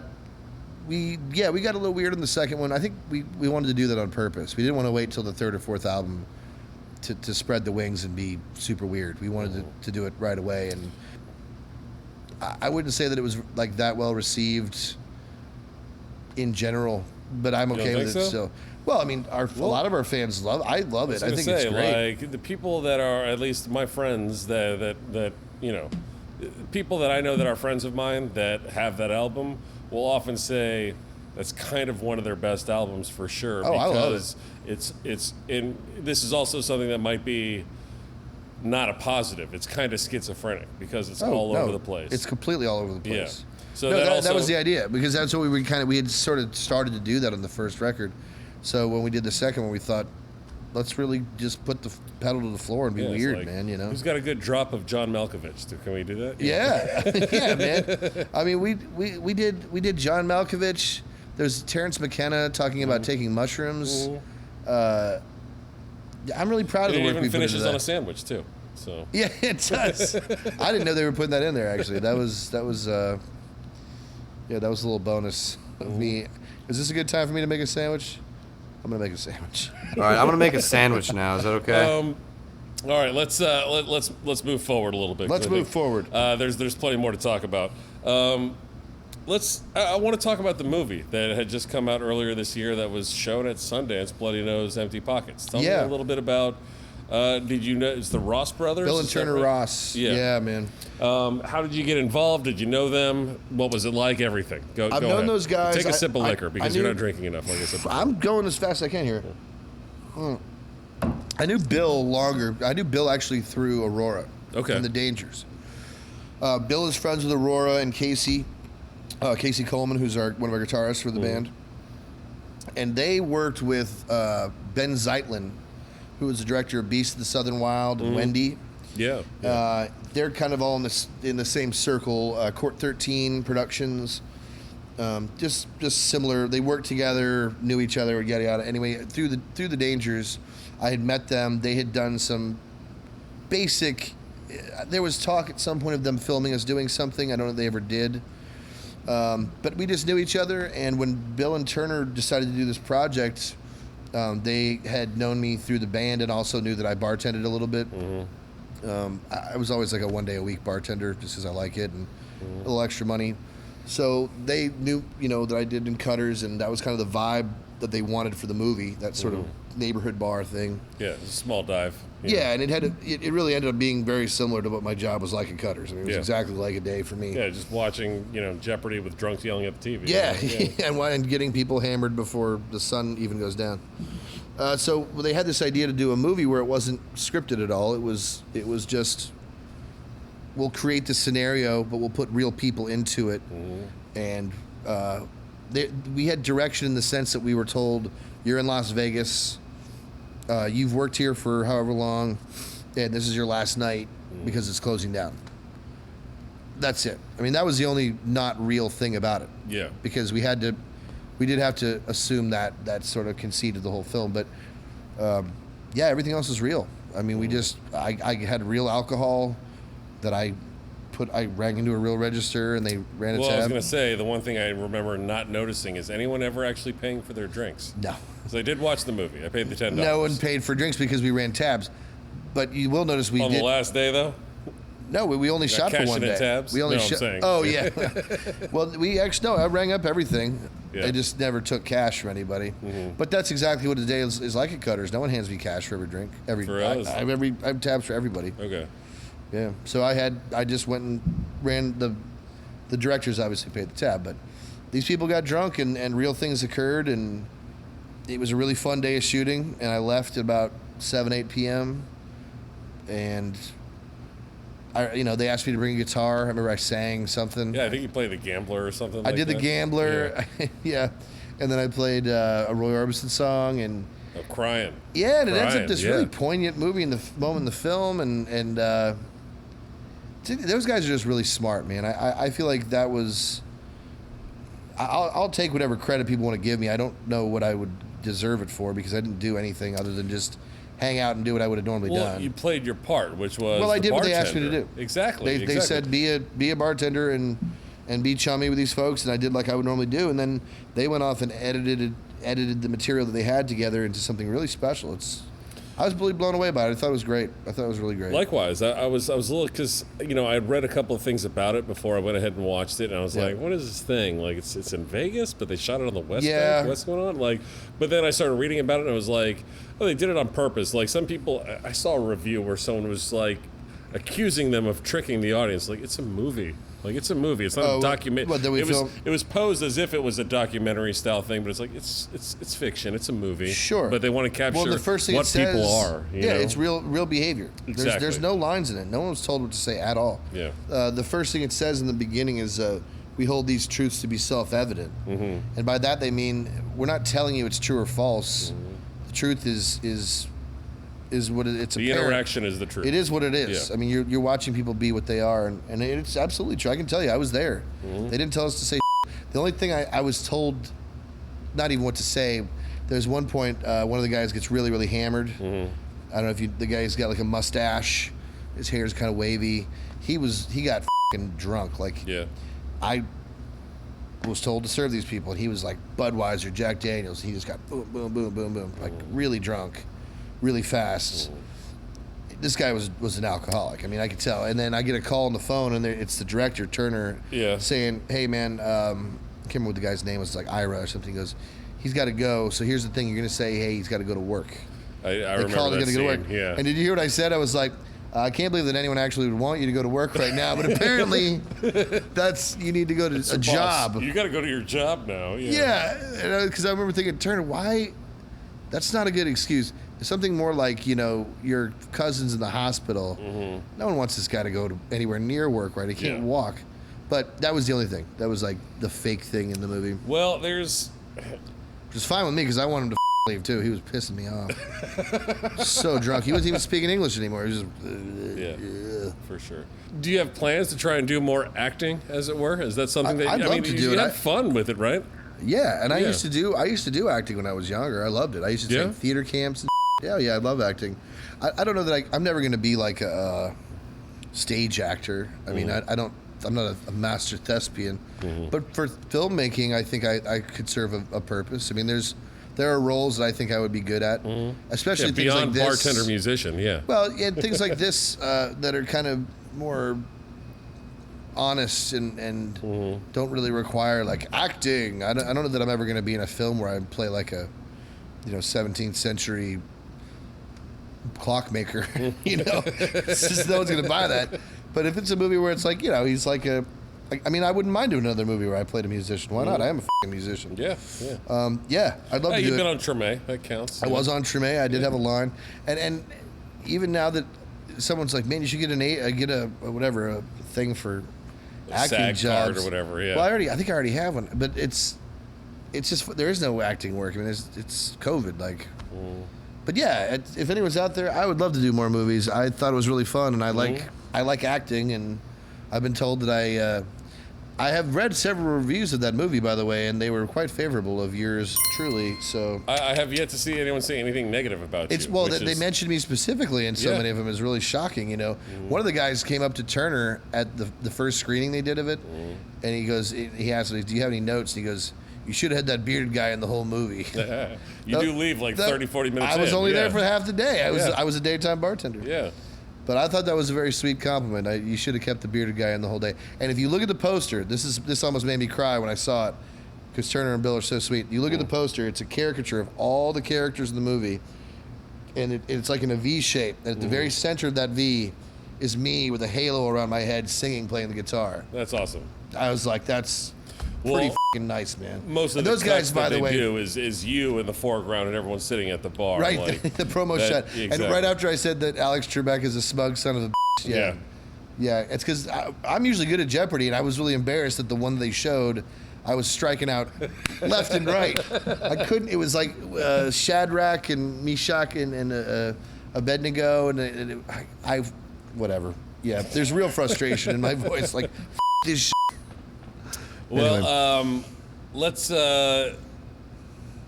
talk a little. We've talked about Rory Danger a couple times, and I want to go ahead and cover that ground at the very least. Rory Danger, rockabilly band. Everyone has alter egos and stuff, and it's a lot of fun. And when I had Andre on here, we talked a lot about Rory Danger. As a matter of fact, you are Pepe Pellegroso, originally not the guitar player, but you were just like a side MC almost. No, when we started the Dangers, Aurora asked if I wanted to be a part of it, and she said, "I'm putting together a rockabilly band for Jazz Fest, not for anything beyond. It was just she wanted to do it, and I said, "Oh, do you know a lot about rockabilly music?" She said, "No, I don't know anything about it." She knew like Wanda Jackson. That was it, and barely that even. And I said, "Okay, well, like, what are you gonna do? Are you gonna sing or play?" She said, "Yeah, I'm gonna sing. Like, do you want to be in the band?" And I said, "Yeah, but I don't want to play guitar."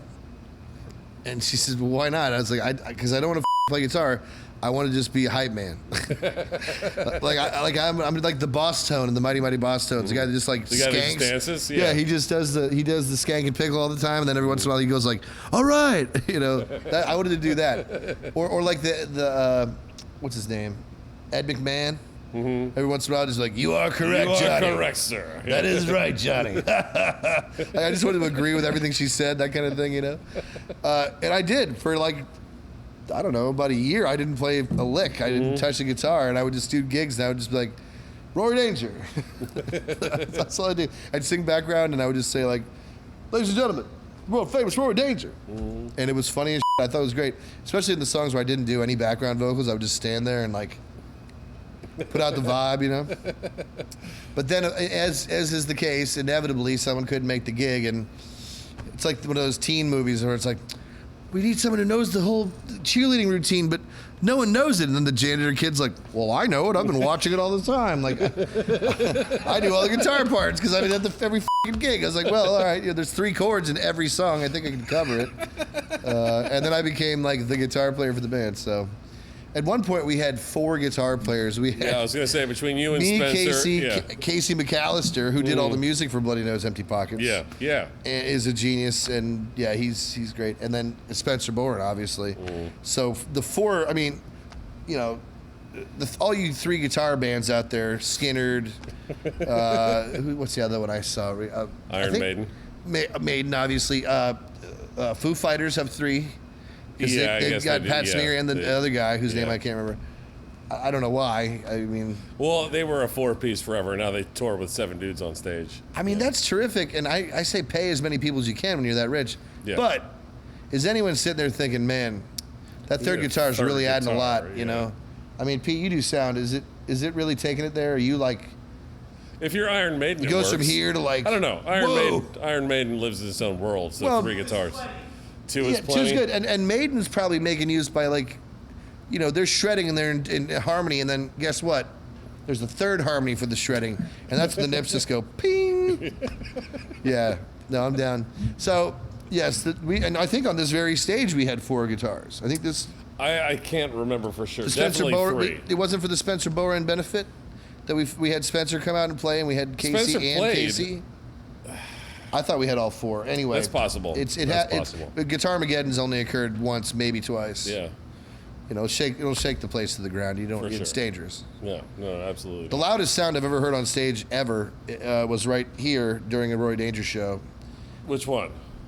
Which The sound? Spencer benefit? Yeah, and which sound? No, it was Instruments Are Coming. Oh, when you guys played 14 songs for 20 minutes. Yes. Yeah. So We talked about it with Andre, but go ahead. all right. Well, I don't want to. They probably haven't seen it. Here's the funny thing.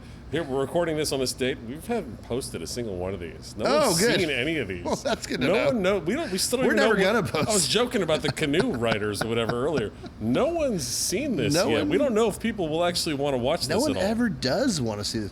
Well, okay. So the Dangers, we decided if you do this thing for Instruments to Come and it's a benefit, you only get what, 15 minutes, 20 minutes? Yeah, 20 to 30. 20 to depending, 30 you know. minutes, which is like nothing for 3 or 4 By the time you get songs. started, Yeah. you're done. It's mostly setting up and tearing down as fast as you can. Yeah. Well, we decided we were going to do as many songs. We couldn't decide what songs we wanted to play, so we were going to do 20 of them, but we only played 90 seconds of I think it each. was 77 seconds. 77 seconds of Yeah. each song, and we had a big red timer on the side of the stage, and our buddy had an air horn. Air horn, yeah. And every time we hit 70, we would play 77 seconds into the song and then stop on a dime. And I'll tell you what happens around 77 seconds into most songs is they start getting good. Yeah, that's So that's right when the chorus comes in and it's like, burn, okay, next song. And the people in the crowd were like, not happy about it. Well, it's a lot of tourists, a lot of people who Yeah, are they not were from not here. They never amused. heard of who Rory Danger did. They were here to see Dumps the Funk Galactic. Oh, yeah. You know, New No, they Orleans were not Suspects, amused at all. everyone else. And then we yeah. played like a song they knew we did. I remember we did Wicked Game. Yeah. And yeah. and all the touristas were like, finally something we know. And I get to it's like, no, cut, next song. And I could just see, like Jerry from Des Moines, Iowa, yeah, I don't know, in the middle going, I paid $80 for this show. I want to hear Wicked Game. Too bad, man. That was probably one of the most memorable Punk rock, performances dude. ever. It was Aurora stage. being what Aurora does best. Aurora, for a jazzer and an artist, I have to hand it to her. She just truly does not give a f. She's Proper going to do what she entertainer. wants to do. Yeah, she's a real artist and entertainer. I admire that because I'm much more of a people pleaser, man. If I see people that upset, I'm like, what do you want to hear? Let's do it. We'll play some Neil Diamond. But she Neil's just didn't give it. Zirconia. She thought it was great. She saw the anger and she loved it. It was. I mean, for the people that got it, it was. All 11 of the people. It made this show. Yeah, all 11 of I'm the not people in the crowd thought it was great. I'm not kidding. It was one of the greatest things I've ever seen happen on this thanks, stage. man. For real, I've seen no less than 2,000 shows here. Like that was one of the you and about best. 8 other people were down, and I'll take it. It worked. So like I remember when Wayne had booked you guys for that, I was like, that is so awesome. Yeah, like, we were stoked. But I was excited just to have you guys. But then he asked us right again. right before you went on stage and you or Andre told me what was happening. I was like, you're gonna what? Yeah. Oh yeah, this is gonna be It good. sounds cute, but then, like I said, we somehow found the perfect moment in every song where it's just starting to go somewhere, and then you just leave them flat. Absolutely, absolutely. art. Well, you guys had an album, The Age of Exploration, which is again kind of like Pain, Pleasure, Fear, Opera, almost not like a concept album, but It is a concept album. It was very thematic. It's more a concept album than I've ever been a part of. Okay. Absolutely. All right. It was The Age of Exploration. I mean, almost every song in some way, I would say arguably every song ties into that theme. Well, You got teenage exploration about Yeah. sexuality, tongue tides about and that's an old Wanda Jackson Yeah, I was song. gonna say there's a couple But that's covers about on it. it's like exploring your bolder side and trying to be more. Exploring is the key. that red in the head. Red on the yeah, man. Where does that fit in? Well, there are some looser interpretations than others, All but right. that's one of my favorite But records. even still, closing with Homeward Bound and stuff, exactly. it is a beautiful CD and a lot I of love fun. it, man. It's one of my favorite things I've ever been a part of. I and- listen. I don't listen to my records very often, but I listen to that record. You should. Even I put that record on a lot. I It's- never get tired of hearing The World's Most Dangerous Museum. Also, Oh man, so that's another one that I wrote kind of on a whim. dude. and, That is you should very much be proud of writing that song because I am proud of it. It is beautiful and hilarious. Thanks, man. Top It's to got some bottom. good lines in it. Yeah, it's got some good. It's all good lines. Going down to Stabby's Cafeteria. Yeah. We've got organic chips and And diphtheria. diphtheria. Yeah, dude. It's so good. So good. Oh man, good for you, Mark. Yeah, for sure. Way to go, buddy. For sure, absolutely. But tell the audience at least, who is Ernest Shackleton? Oh, how much time do you have? Ernest Shackleton was the leader of the Trans-Antarctic Expedition, Imperial He Trans-Antarctic is the Expedition. patron saint of the Age of Exploration. He album. is. Yeah. I remember being in a rehearsal with the Dangers, and I mentioned something about Ernest Shackleton, and I said, "Yeah, man, it's like Ernest Shackleton, and he saved his whole crew, and no one in the band really knew that story." I was like, "You got to be f***ing kidding me! This is like a huge part of history." Mm-hmm.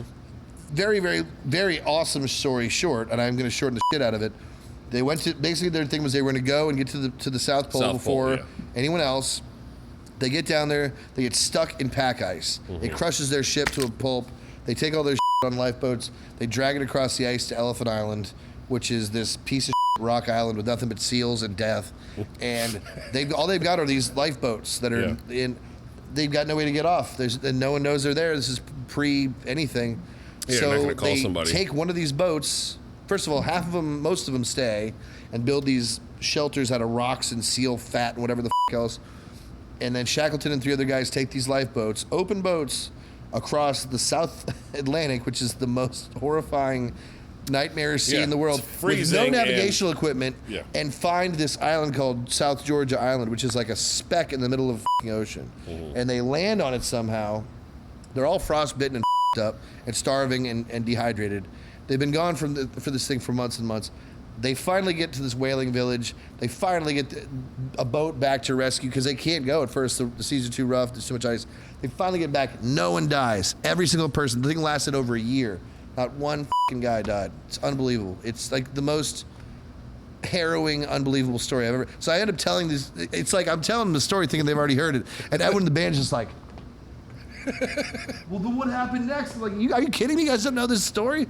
And then that was the whole album. We wrote every song after that was about Shackleton. Well, because it was a great idea for a record. It all of a sudden it was like the songs just started coming. We're like, oh man, like it all made sense to us, and like all the little segues of the creaking boat and everything. And every third. Think about we had to put down Brownie. They'd eat the dogs. So sad, And I love there's a line about how some guy had an eye infection. They treated it with cocaine. Yeah. Yeah. Did you just dump blow into his eye? I guess so. I don't know. I think cocaine was liquid back then. He was just snorting coke. And yeah, totally. He was just partying, man. He was like, hey, man, my eye still hurts. Give me some more. Been there. For sure. It does, Bob. Sure it does. For sure. Let's talk a little bit about your radio program, WHIV. Are you still doing it during COVID? Yes. I have intermittently been able to do it. I did a broadcast from California that they did here as well. Simulcast. Simulcast. That's the fancy word for it. Yeah. I'm going to be doing... It says WHIVFM.org. WHIVFM.org. Yeah, it's 102.3 FM, and we're an LP station. That means low power. But it also means that we have the internet nowadays, so every station goes everywhere. Yeah. I'm really proud of my radio show because in today's environment... free speech, free art is really, really being kind of crushed beneath the weight of a fairly, let's just say, there's a wave of indifference towards the arts that is alarming and upsetting, and it's particularly in governmental capacities. There's a lot of money that's going away, so these low-power stations like ourselves, where we're basically funded by our own... I mean, we're low power, low funding. Like it's really grassroots. And no one's getting paid for not going at all. in there And at all. we're unlike even amazing stations like OZ, who is like our we say sister station. We mean more like grandmother station. Yeah, Godfather station. It's a much more advanced, higher functioning machine. There's just more parts that. We're just like radio, man. It's like the old days, WKRP. I mean, I wish we could smoke cigarettes in there. I don't even smoke, but I would just have one burning in an ashtray. It's like everything's got to be beige and orange. You got like the one headphone on, and you like drop the needle and make really cool segues. Yeah, the old console, instead of having, it has knobs on it. And stuff, you turn up a knob. It just feels like we're making radio, man. It's fun, and I feel like every time I do a good show, I have it's because I've got like that rhythm, that vibe going on, Same thing as playing a good rock and roll show, man. If you do it right, it should feel good. I love it. I love radio. I love the old style of radio too, where you duck in on a record and you say, and now here's a classic one from 1975, and as soon as you say 5, bam, there's the hook. Yeah. Dude, I am very partial. You're a DJ. I had a short but vibrant radio career. Yeah, you'd be a great DJ. You got a good vibe for it. Well, dude, I miss it. It's crazy. You should come on my show. I'll put you behind the concert. I've been on your show, actually. Well, I mean, I'll switch chairs with you, man. Yeah, for real? Yeah, you can run my show. I don't care. All right. You can fill in while I'm gone if you want. Maybe. I might do that. I don't know. What are my Mondays like? I don't know. I could probably do that. And I don't have a whole lot going on. You're like Taco Bell, nap. I could do it. Yeah, for sure. I absolutely, I would be honored to do it. And I don't know if your bosses, are there bosses? Who runs that place? Dr. Marc Allenderry, very amazing fellow. I don't have to send him a tape or anything. Infectious disease specialist. No, you would be doing it as a substitute for me. I do know other people on the station. I mean, Jamie's on the station, Kevin Caldwell. Sure, that's right. We do have, I think, Sam Price. Yeah, Sam's on. Sam's got a show. Yeah. That's the other thing is it's been a really good outlet for a lot of local musicians, people with voices that need to be heard. I mean, honestly, I would probably just turn it into 2 hours of 90s alternative rock. Do it. Yeah. I mean, if he's down to let me do that. It's all caps, Mega Music Monday. I mean, I absolutely would just turn it into my CD album from high school. You'd only be substituting for me, so... Okay. Well, you can turn that show into whatever you want. Well, until it's a grand success. And you guys are hearing this. You're hearing the... This is... He's like taking over. Can feel it. So my show on Monday is at 7 o'clock. There it is. I have proof. The lawyers later. No, you've been super generous whenever we have something going on. Whenever I've asked you to, hey, can I come on and plug this thing? You're always happy to do it. Even the great Pete Jones was interviewed. A great interview with the great Pete Jones. That was a great one, man. You know what I love about Pete? I don't want you to feel uncomfortable. We can talk with about him, but don't expect them. They can't hear him. Pete Jones. I know he can't. Pete Jones is a very interesting fellow. Yes. Pete Jones, when he answers, he'll look you in the eye the whole time, and then when he answers the questions, he goes like this. Well, it's interesting you asked that, Mark. He looks about 12 degrees to the west and up, like he's gazing into the most beautiful sunset, and tells you the most eloquently, told story ever. And then when you're done, and he's done, he looks right back at you like, where'd you go, man? Like, is that where the good stories live? It's amazing. They're right there. Yeah, he goes, well, I love it. Actually, don't stop doing that, by the way. I don't make you self-conscious. It's awesome. Well, it's funny, just bringing it up now. The very first interview that I did here doing this thing that we're doing here was Pete Jones. It's just a rehearsal. Like, can we even do this? Like, can we physically pull it off with our equipment and make it sound and look presentable? And also, can I sit here and talk with someone and keep it any form at all the least bit interesting? And I don't know. It was a lot of fun, but we're never going to let anyone see that interview. No one. I hope Tanner, Nick, whoever has the digital copy of that, just delete. We'll do one again for real. We can't let anyone see that one, though. That one's going to go off. Did it fall apart? Did he start hitting the brown liquor? We were both hitting the liquor. I think he was drinking wine, actually, maybe. Yeah, he was drinking wine. We got a little too loose and mouthy about some things. I was going to ask you if you had any wine, because I feel like I'm a little more... We feature the finest box wine for any music venue on this side of Canal Street, actually. That? It's in a box. I don't know. I like box wine. Yeah, I mean, if you really want some, we can get you some. Not now. No, it's too late. Yeah. And Yeho...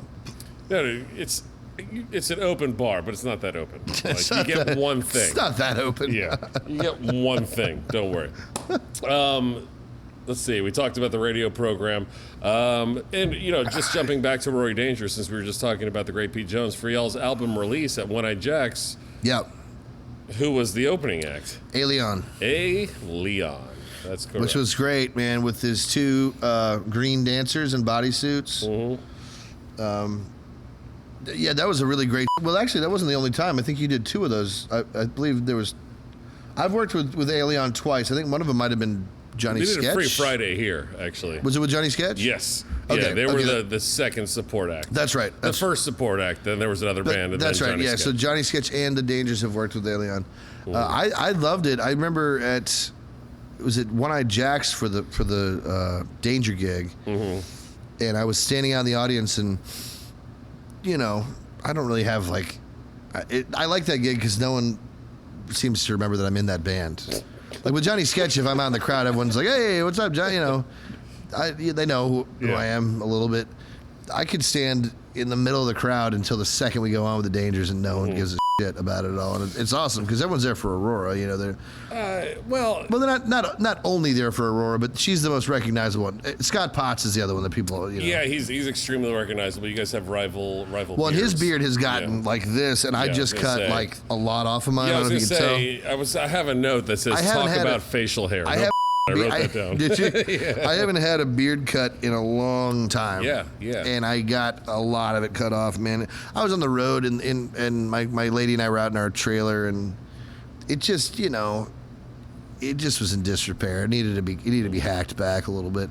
Let's just say that when you're showering, like in an Airstream or like at a trailer park, conditioning's not exactly my first priority. So it had taken a beating, but. Yeah, what were we talking about, Leon? Yeah. How'd I end up in the shower? I'm sure that I'm not the first person. Because you said you were watching his show because at One Eye Jacks, right. You were in the audience watching his show. I was in the audience, that's right. And I was, that's why I mentioned, that's right. And I remember, it's really fun to get people's reactions to things when they don't know who you are. Yeah, no one, I think that was Leon's first public performance, Was actually. it the very, very, no, it wasn't the first one. For a paid show even? Okay, no, maybe not. Yeah. He's like, maybe we did two shows before that. Leon did, not Leon, but at least the dancers came on for That's like Weasel's after Stephanie show. Gill's one of those dancers, right? Yeah, Stephanie's one of them. Stephanie's my homie, yeah, man. They were great. It was such a vibey show. Well, anyway, I'm standing in the crowd, and this girl next to me, she's standing there. She's got her hands in her pockets. I was like, "This is fucking awesome." She's like, "I'm not sure I understand it." But this is the best part. I said, "Well, what don't you understand?" She goes, "I don't know. Doesn't matter. It's awesome." She didn't know what the was going on. It's an alien playing the theremin, and there's dancers. Well, but I like it, but she didn't try to figure it out. There's nothing to figure out, man. It's a guy with a theremin, you know. So you can stand here for 15 minutes and watch this. It's hilarious. I mean, if you try to figure out anything, it's not going to make sense. What the hell is any band doing? No, exactly. I mean, really, the concept of live music, if you want to get really, really weird about it, it's bizarre. Is it? Well, we're just standing there staring at each other, and we're just... Well, I'll tell you what. It's a weird thing. Let's go to the way back. The concept of live music, and like I said before, used to be just cavemen beating on rocks and sticks. Yeah, but that makes sense because it was participatory. This is just a more evolution. But you know what it wasn't? It wasn't cavemen standing here facing other cavemen looking back at them. No, they were dancing around fire. It was everybody fire. together, and that makes fire. perfect sense. That's fundamental. That's exactly what it's meant to be. At what point it became the circle turned into two amorphous globs, and then one was suddenly here, and then one was over here, and we were performing at you, and you stared at us while we did it. When did that happen? I mean, you tell me. I gotta believe in the past few thousand years, perhaps, if I had to guess. Well, that's painting with a broad Because stroke. it was, the bards and storytellers. They used to strum a sitar while they told stories of yore. That's very true. Yeah. Of yore. The sitar. They'd wander from European town here with their sitar. Oh. All right. That's just good history right there. Yeah, totally. Let's. You mentioned the Airstream. Oh, do we have something on the phone? No, Good? I'm disappointed you guys didn't have any sound effects, so I thought I would add my own. I love that you have that 3 clicks away. Oh man, it's like queued up, dude. Are you kidding me?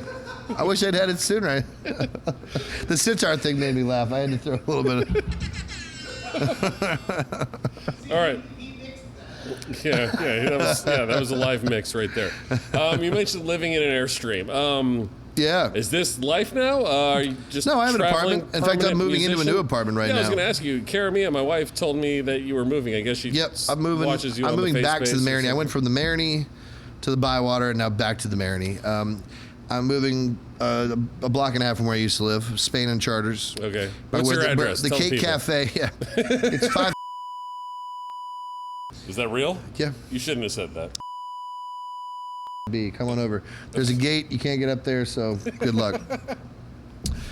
It's a second floor apartment with a big ass balcony, which I love. Balconies. It's one of my favorite things about New Orleans architecture, and I haven't had one in almost 20 years. Yeah. So I'm really stoked about having a huge balcony again.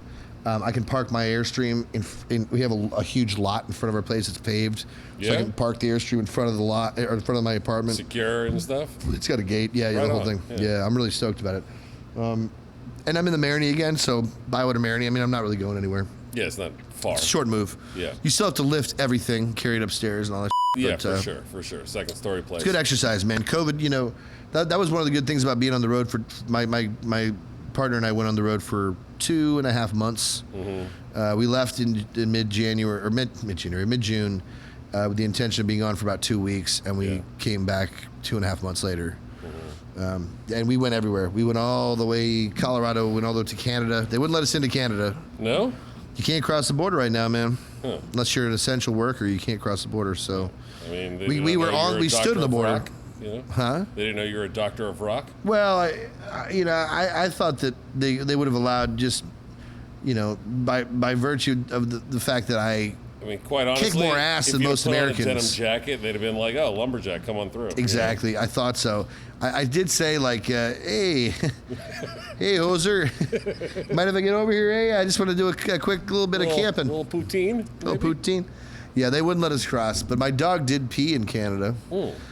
He walked over the border. Because here's the thing: when you go up into Washington, there's no wall. They have like some streets are The street is actually like there's just a ditch about this deep between the roads. It's about this wide, and this is America, and that's Canada, and that's it. You can jump across if you want. Yeah. There's border people that cruise up and down occasionally, but there's just like a house facing this way and a house facing this way. American, Canadian.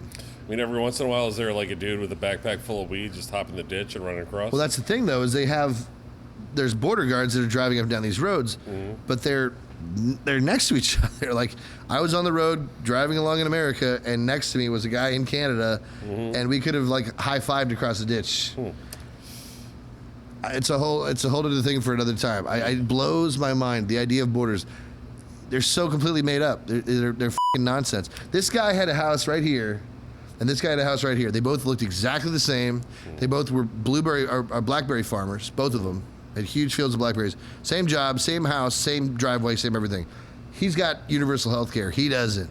You know what I mean? Like, think about all the differences. He's got weed. Yeah. He doesn't. You know, it's so weird. And like, I don't know. Whatever. Yeah, that's Don't get me started, man. You don't want to hear my... Yeah, I mean, that could be hours and hours and hours upon itself. Well, I was just wondering, like, you know, since you guys had been spending so much time in an Airstream, just traveling around. Loving like, it, by the way. It's an incredible way to spend time. Well, I mean, I just assumed maybe that was the new life. Like, maybe from now on, you're just a traveling musician forever on tour. Well, I might be. And maybe you can convince the rest of the guys in the band to join in. I know Andre can do it because he used to live in an Airstream. Well, I'll tell you, Dre has a baby, though. And that's a big... He was raised in an Airstream. Well, I keep trying to tell him that. He said he wants a couple of years to get the kid, like, ready to go, whatever that He hit means. the road at 4 and was in an Airstream for 7 years. I'm giving him till 2 with Luke. So, yeah, that means that you've got another, I don't know, I think he's about a 14 year months old of now. Johnny Yeah, Sketch. he's almost 1 year, yeah. Yeah, you don't have a whole lot. We're going to be hitting the road soon. Look, Yeah, man, I mean, would Dave do it? Would Sage, Josh? I don't know. Dave would. Josh might Josh not would. because he's got the heaviest gear. He's the only one who doesn't have something that transfers. It's a gear issue, Josh. Yeah, like everyone else. Oh, I can Not- play not guitar. like he's married I can and play has, you sax know- anywhere. I can play drums anywhere. Right. It's like, oh, where can I plug my keyboard and organ in? Like, oh, I got to bring he the get organ. like a pump organ, one of those, those whole Oh, yeah, totally. things. Like, yeah. There's the foot pedal one. I don't know. I'm not sure what would happen. I know that I had a really incredible time, and it was eye-opening, and it was life-changing, and I definitely intend to do more of that in my future. And I think there's a lot of different ways to be a musician. Spencer Boren taught us that. A lot of other musicians taught us that. You don't have to do the same thing forever. You don't owe anybody anything when it comes to making art. You owe yourself. You got to do what you got to. You got to do what you got to do. You got to do what makes you happy. And Johnny Sketch is a real blessing, and the Dangers, for that matter, are a real blessing because there's no pressure with these bands.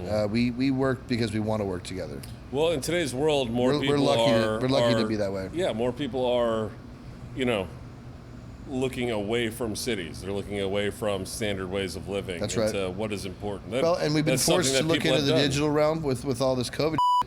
We've been forced to find ways to entertain people on smaller scales and to get out of the packed theaters and all that stuff. And it enables people like myself who've never really been able to pack a theater to be more on a level playing field for once. Yeah, I mean, I hate to look at it that way because I celebrate all. I have so many successful friends that are kicking. I mean, I feel for the Revivalists badly.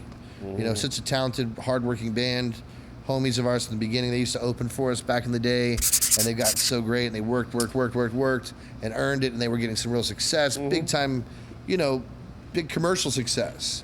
Yeah, and that's got to be quite a ride to be on. I'm envious in a way, but I also I'm happy for them. Well, and then how to many see years them, did they spend sleeping on pause. concrete basement floors and everything Well, that's what I'm else? saying. I remember when they used to open up for us, and we weren't like, it wasn't even like, well, who the are we? We're like not that big a deal, but they've come a long way, and they were earning this big crescendo they were on. They still are on it. I mean, don't get me wrong. It's like it hasn't stopped. Yeah. But the whole music industry is just kind of like it's like floating. Well, it's like one of those Matrix scenes. Like everyone's like They mid-run, They were 2 or 3 dates into their tour with Tank and the Bangers. Yeah. Nobody it's like another band who. Another how big many years band on were the up they and up? hustling until they got nominated for a Grammy.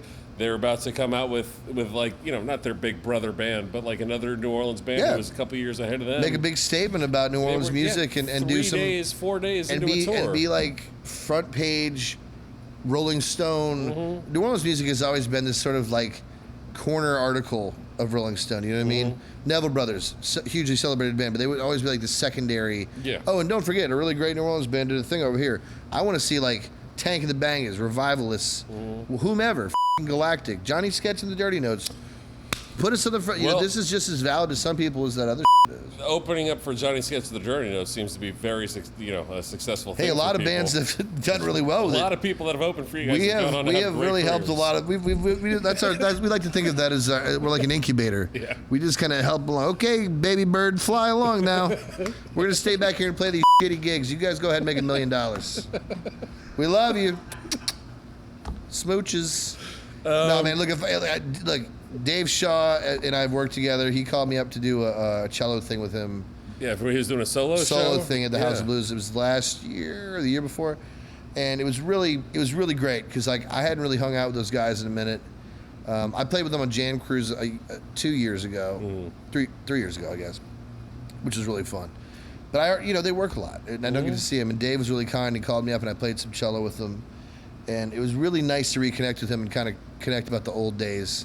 Because I remember when Dave had like short hair, and I always thought he wanted to. I felt like Dave Shaw was going to be like a 311 kind of band. You think I was so? sure of it.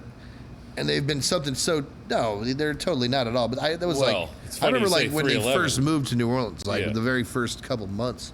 Well, I remember when Revivalist was new.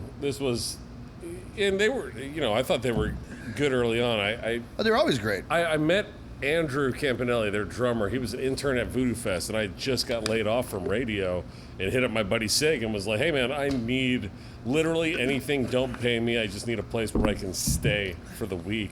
And it's like, dude, you can be my other intern that's not a real intern. Just hang out and, be my personal security, answer my phone for me or whatever. Yeah. And there's a kid at his office named Andrew. And he's like, hey, nice to meet you, Tank. I'm actually in a band. Like, I think we're all right. We might have, like, a decent little thing. We got 2 songs on this EP with some other indie bands. I was like, cool, what's the name of the band? He goes, The Revivalists. I was like, that's a shitty name. You need to change that immediately. So the first thing out of my mouth was, you got to change that name Yeah, and then you're like, it's a great name. Johnny Sketch and the Dirty Notes. Well, I didn't say that. But I said, all right, cool, I'll give it a listen. I listened to it. I was like, these songs are pretty catchy, They're great. actually, They're man. great. Like, you guys might actually have something. Well, and the best thing about them, it, too, they grew is their sound, and they hustled, and they made an instrumentation, a unique instrumentation, work. Mm-hmm. The only comparison that I could make, and it's not at all that they sound like them, is Dave Matthews Band, where they had a saxophone, they had a violin, they had a guitar, bass, and drums, and it's an unusual instrumentation, but their sound always existed around that. Revivalists, rather than playing it, they could have. I'm sure at some point somebody said, some piece of music guy was like, trim the fat, man. You just get a keyboard player. And you don't need 8 guys. You don't need 9 guys or whatever. And it's like, no, we have a saxophone, we have a pedal steel, Ed, and that's what we do, get used to it because that's how we sound. And they've stuck to their guns, and it's like Shorty, man. Troy's had the same band forever, same dudes. I salute that. You know, me, Dave, and Dre, man, and Omar. It's ride or die, man. One of the things we do best here in New Orleans is look after each other, man. Yeah, well, I mean, I love saying this is one of my favorite quotes of Hank Staples. I've said it at least a dozen times on this. New Orleans has one band, but 3,000 members. That's right. That's totally right. I mean, I've played with just about, well, I don't want to say all of them, but a lot of them. A plethora of them. As I'm per not my even intro. I'm not even like some of the guys. I mean, I think Stanton's probably actually played with everyone. Pretty much. Because he likes to play with everyone. But he's also been doing it for 30 years. Yeah. Time, and everyone wants to play with Stanton. So his wanting to do it and their wanting to have him and the amount of time that's passed equals, I think mathematically, it's somewhere in the 90 to 97% range, Yeah, for sure. But even me with my, scrawny ass, I've probably got, the people I've got to play with is ridiculous, man. Well, you mentioned 311. You got to play with 311. On 311 in the arena, sold out. out. My birthday, yeah. It was awesome. I was there, yeah. You were there? Sure, yeah. That was awesome, man. It was cool. What was it? Stealing Happy Hours? Was that the song? No, not Stealing Happy Hours. I played 8 songs. We did Jack's Rule the Realm. Sometimes Jack's Rule the Realm. We did 8 songs. Yeah. Or 7 or 8 songs. Yeah. It's called the Unity Orchestra. Yeah. That was really special, man. I really, and I grew up with that band. 311 was really successful when I was in high school. Yeah, really. they were. I mean, my birthday was 311. It was like they were made for really? me. Yeah, that's what I was saying. It was my birthday. Oh, I didn't. March 11th is my birthday. I didn't know that. You obviously should know that because your very last show as Johnny Sketch and the Dirty Notes in front of an audience was at the Maple Leaf on my birthday. Was it on the 11th? I thought it was the 12th. Wednesday, March 11th, because there was Wednesdays at the Square Yeah, that Wednesdays. had got canceled because they didn't want to do anything. So Right. Flow Tribe and I forgot who else. Or Oh, Dave Jordan. Dave Jordan. Yeah. They played like an afternoon show. It's like, hey, come see him here instead. And then later on that day, And then we played that night. You did me the honor of playing on my birthday and 3 even left. fulfilled a request. What was the request? You know what it is. Sledgehammer. Sledgehammer. Peter f***ing Gabriel Sledgehammer. Pete Gabriel. Is there ever a bad reason for learning a Pete Gabriel song? No, and I'll tell you what, we played that at your wedding, You did play it at my wedding. and I wish we'd played it more often because when we revisited it for your Brings birthday down the gig, house. it was I just love playing it. I mean, It's a catchy song. Everyone it's likes awesome. it. It's funky. Yeah. Is Well- it a funk song? I don't know, but it's funky. You can make it a funk song. We've been talking for quite a long time, and you've been super generous with your time. But I do have a couple more things that I want to bring up with you, All right. and these will be quick, more rapid fire style things. First, band van bought from Jeff Rains of Galactic. That's right. All right. We named they used to call that That was their last van before they elevated to before buses. they got to by the buses. way. That's Yeah. right. We picked up their scraps and ran with it. We drove that van for a lot of miles after they gave it to us. Actually, we loved that Yeah, van. seemingly they had put He at called least it 300,000 white on knight, brown soul was what they called it, or something Yeah? like that. Not Do you bad. have to wear the rubber bag over your foot? Different van. For those of you who are listening that Rubber didn't bag hear. over my foot? No, I No. never did. The great Pete Jones just referenced rubber or a band or a bag over the foot with a rubber band. Stanton Moore's parents' family van was their very first band van, and it used to leak some kind of liquid out of the steering column. So you'd put a trash bag over your foot with a rubber band. Oh, my God. To keep your foot dry when you drove. That it. was their This was actually Galactic their prophylactic. third band van. I confirmed this with Rob Mercurio Yeah, today. I actually bought it from Superfly. They were managing. They were the them at management time. company. Yeah. Yeah, and it was a nice van. The E350 with like the roof. They'd had it all custom out. By the way, this was no standard van. It had like headphone outlets. Back before you had, Yeah, but when that was all new along the- technology. Yeah, well, but you had to, of course, listen to what was on the stereo, Yeah. the one thing that was playing, or for the television, I suppose. They had a TV mounted, and they had like a VC. It was a VCR, not a DVD player. Fancy still. When we got in there, this is the VCR tape that was in the VCR. Barney. But the purple dinosaur. The kids, yeah. All right. Weird. Yeah, I don't know. I'm not That sure. was probably a gag, right? Maybe. I don't know. think so. I don't think they were they cruising knew around that watching they were Barney. selling it. We found all kinds of fun shit in that van when we got it. Yeah. What else? Do you remember? Some things I can't mention. There was a book that I really love, actually, written by this guy from the band called Camper Van Beethoven. yeah. The It's called I Cracker Hate and the Guy Who Camper- Runs This Bar. All right. I should let you borrow that book, actually. You'd love it. It's this guy's retrospective on all the clubs that he played as a touring musician. I can't believe I've never heard of it. For I do your like line Cracker. of work, it's and Camper Van an Beethoven. incredibly entertaining book for like people that in our line of work. right. I will definitely let you borrow it. All right. You'll love it. It's a perfect bathroom reader because it's like in little chapters. All right. But we found that. We found all kinds of just other. Anyway, we drove that van. We drove that van for a long, long time, man. We named it Murph. Is it Murph and the Magic Tones from the Blues Brothers? From the Blues Brothers. Yeah. Don't you go changing. Hey, there's another Billy Joel reference. No, Yeah. that's Billy Joel. Don't go changing. We've Yeah, been yeah. through. We got another van after that. We had a bus actually. We had a bus. The wheel fell off in Birmingham. We almost died. What? Yeah, it was Never our heard that Gloria story. Estefan moment, dude. Our Metallica moment.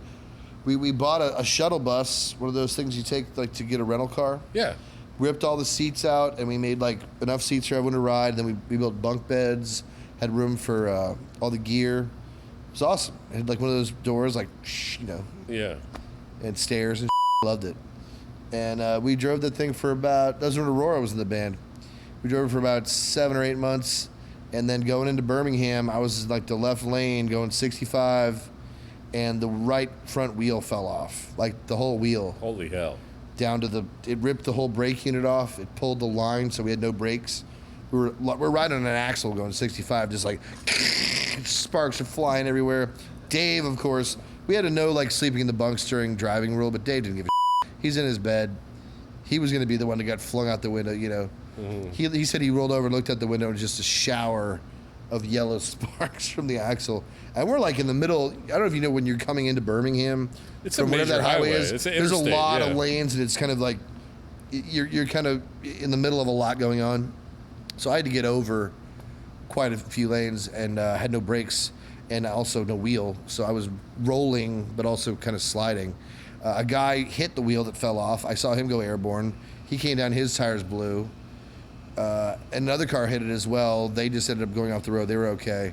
I finally muscled it off the road. It took about a mile to stop because I had no brakes, and we were just dragging the axle along. You can still see there's like a gouge in the highway. Still there in the interstate? It's still there, yeah. Nice. Well, it was as of a few years ago. I haven't For all of our viewers in Birmingham. Alabama, or in the Alabama, Birmingham metropolitan area, If you're going like from west to east into Birmingham, you can thank Johnny Sketch and the Dirty Notes for we that big mark gouged on the that highway. big fucking thing into it, yeah. But it worked out okay. And the guy who hit the tire and exploded his wheels pulled over and came over and was like, "Hey, you guys are in a band?" He goes, "Don't worry about it. I got good insurance. Don't worry." Like, didn't do anything about it. That's No cool. cops were called. But yeah, the bus didn't work out. Yikes. We had another van after that. That van worked out pretty good. All in all, I think I've driven about 600,000 or 700,000 miles with Johnny Sketch and the Dirty Notes. Not too shabby. Yeah, maybe a little bit more. And then if you add to that all the years I did delivering pizza and driving to Noka, I'm well over 1 million miles in my career. So For sure. That's cool. I drive for a living. I play music for fun. Right on. Yeah. Right on. Something else that I know you guys have drawn a feasible amount of inspiration from was Spinal Tap. Oh yeah. Is there, and I'm only bringing this up, and this might have to get cut out as well, for the mere fact that I don't know when this interview will get posted, but due to my job here at Tipitina's, I'm privy to certain emails, and we have tipitinas.tv, like I mentioned before. Rumor has it that our Halloween show will be Galactic featuring Derek Smalls. Oh. And I'm only Like saying no that, audience kind of thing? How are you going to do it? Yeah, it'll be a stream. It'll just be the band on stage, Wow. and you pay-per-view it, type of thing. But Well, I remember hearing Galactic do Big Bottom with Theryl DeCluett. well, singing. and that's just it. There's talk of, well, which songs are they going to play, and can we put a little mini Stonehenge on stage and all? Oh, yeah. Well, all the stuff Stonehenge that is you want to do, all the stuff that you want to do and that you think is a gag. It's like, Yeah. we're doing that, right? Like we absolutely want to do all of it. Stonehenge. Where a man's a And I've man. definitely seen you guys play at least one or two Spinal Tap songs. Here's my real question, because I brought this up with Rob earlier today, which is, I'm getting Harry Shearer in that chair one way or another. Yeah. What question should I ask Harry Shearer? Doesn't have to be Spinal Tap specific, but maybe One he does question? It, maybe he does it as Derek Smalls. So what question? Well, would you have for if you got Derek Smalls, I think you ask him. You say, "Do you still feel like you're lukewarm water between the fire and ice of Nigel and David, or do you feel as though you've come into your own as boiling water?" Nice. It's not too shabby. I would also maybe ask him if he felt like Jazz Odyssey ever really got a fair punch as a part of their set list, or if it was kind of an afterthought, because there is a band named after. I mean, the Jacob Fred Jazz Odyssey yeah. is named after his composition. Mm-hmm. We have a song called Saucy Jack that's named after. That was my next thing I wanted to bring up, was the Saucy Jack song off your first album that you played. Oh, so you remember? Okay, we won a Big Easy Award one year, and Derek Small, well, whatever, Harry Shearer was in the crowd, and we went up to him. We're all excited. We've got our award, and we say to him, "Hey, we're like, hey man, we love Spinal Tap, and we're like, you're our favorite movie, yada yada, and we have a song called Saucy Jack, you're a hottie, one Saucy Jack," and he just was like, "All right, see you later."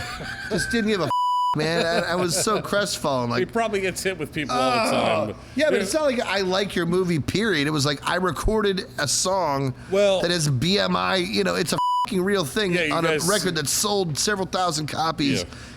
We have fans that like this song. It's a known thing. It's not like I want to write a song one day called Derek Smalls is great or whatever, Yeah, for sure. A cucumber wrapped in aluminum foil.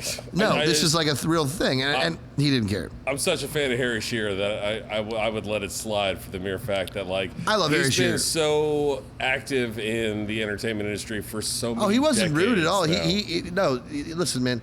That was the thing that was worst about it. He wasn't even like a snobby rock star about it.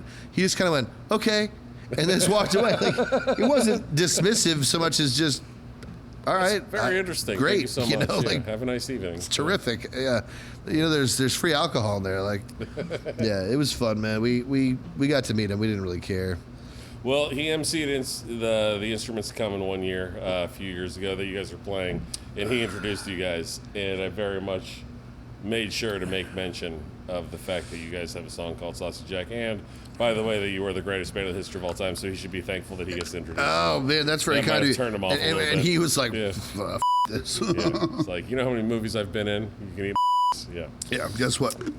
Those movies are all awesome. All right, let's get to one of the final topics here. All right. The Wild Things family reunion. Yeah. You did, like I said in the intro, created your own festival. I did. Yeah. Yeah. Well, one of the things I always wanted to do, being in a band is hugely gratifying. Working inside like the creative element of a show is awesome, but you also look out and you realize either in a club environment like here, the job like you do is hugely important.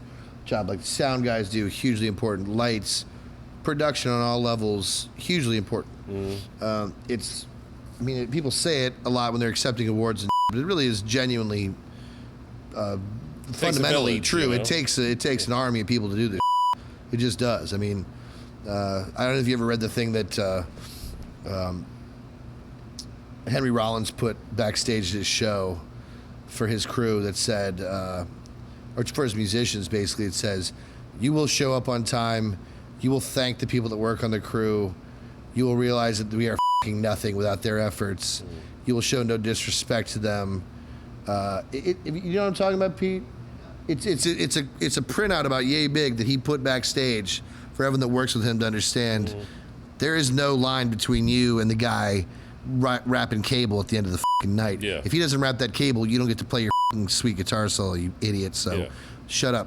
And I love it because it got me thinking about what are my favorite places to play. What are my favorite gigs? What are my favorite moments? And I love doing these outdoor festivals. I just love them. And I thought, well, maybe I should step over the line, so to speak, and be the guy who puts it together and see how it goes, Put my creative influences on the line as far as a promoter, not as a player. Yeah. Gather the people together that I want to work with, have people on stage that I've chosen as colleagues and peers, but also as a promoter, as a producer. And man, it was awesome. I loved it. It was a lot of work. It was terrifying. And I knew I would be in over my head to an extent. And I was, and I wasn't. I mean, I worked it out, but it was a really gratifying experience. And you talk about, like we were talking about earlier, about like the revivalists and having this crescendo, this upswing, and feeling like things are really building. The biggest build in my creative life in the last couple of years was that festival. It was a seed that I felt could really start to grow, and it's a real bummer that year 2 I have to cancel because of the COVID thing. Yeah. And we'll be back year 3. I know we will. There was a lot of really good interest in it, but it was just hard to, you want to push as much air into that balloon as you can while it's happening. It's just hard to like be patient, and I've never been patient about anything. So. Well, I remember when I first learned about it, it was probably 8 months out, and when it was like, hey, I got this idea and this is what I want to do. I'm like, dude, you don't have enough time. Like I remember, like when we were. Well, I started a year out. Okay, well, technically, but not with. I mean, a lot of it didn't get started until maybe 8. But I was fully committed about January for a November festival. So 11 months, 10 months, 11 months, yeah.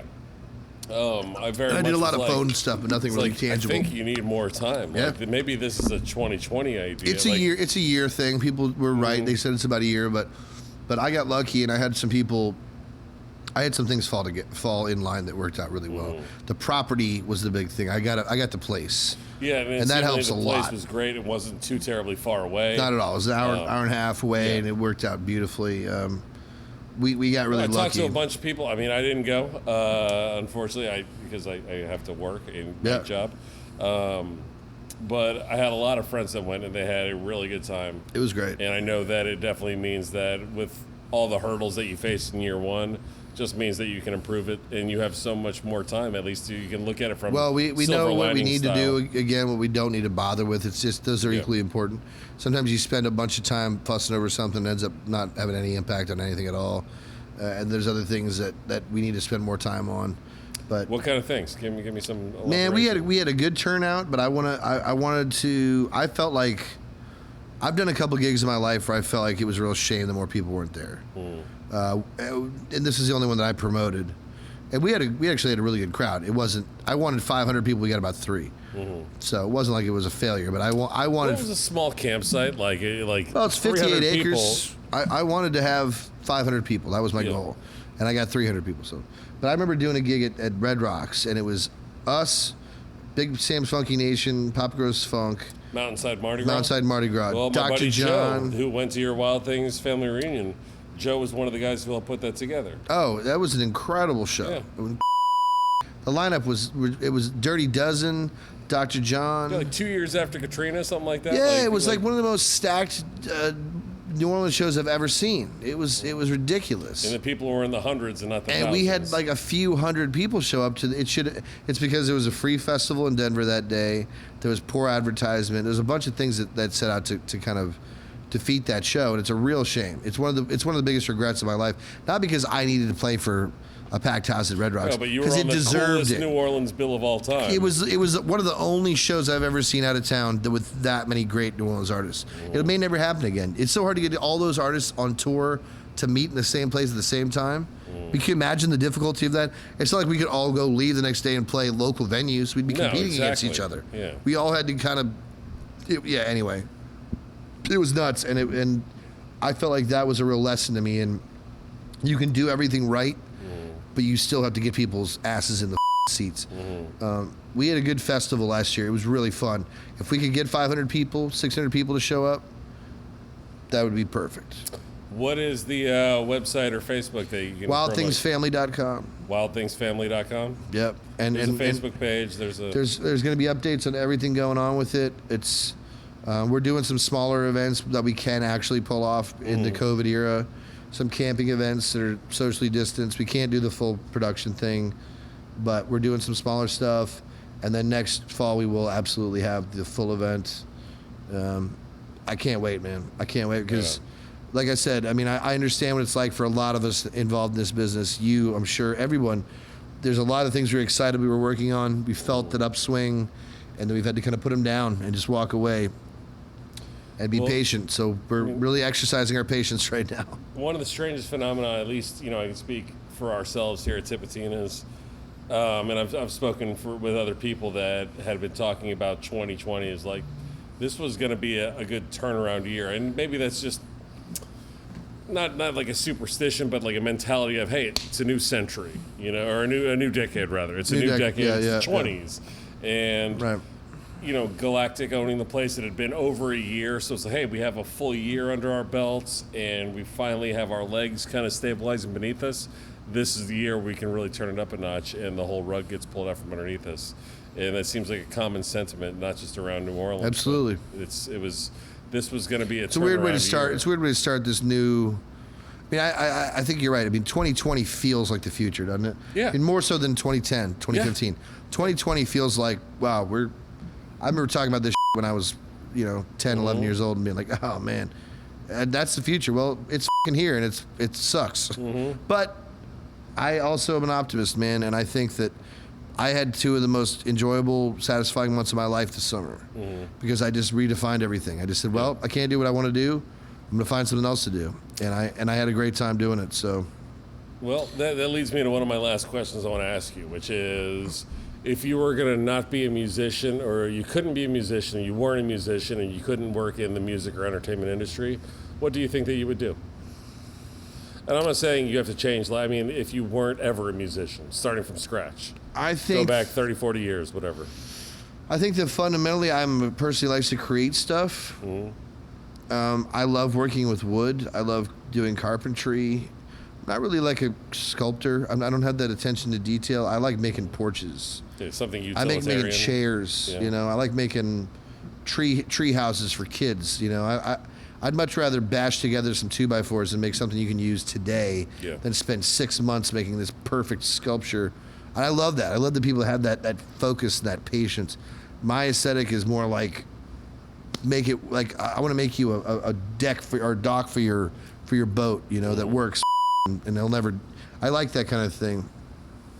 I also really love traveling. I've really enjoyed so much being in my trailer. Something I figured out is there's a lot of different ways to call yourself a success. There's a lot of different ways to call yourself taking care, like say you're taking care of yourself.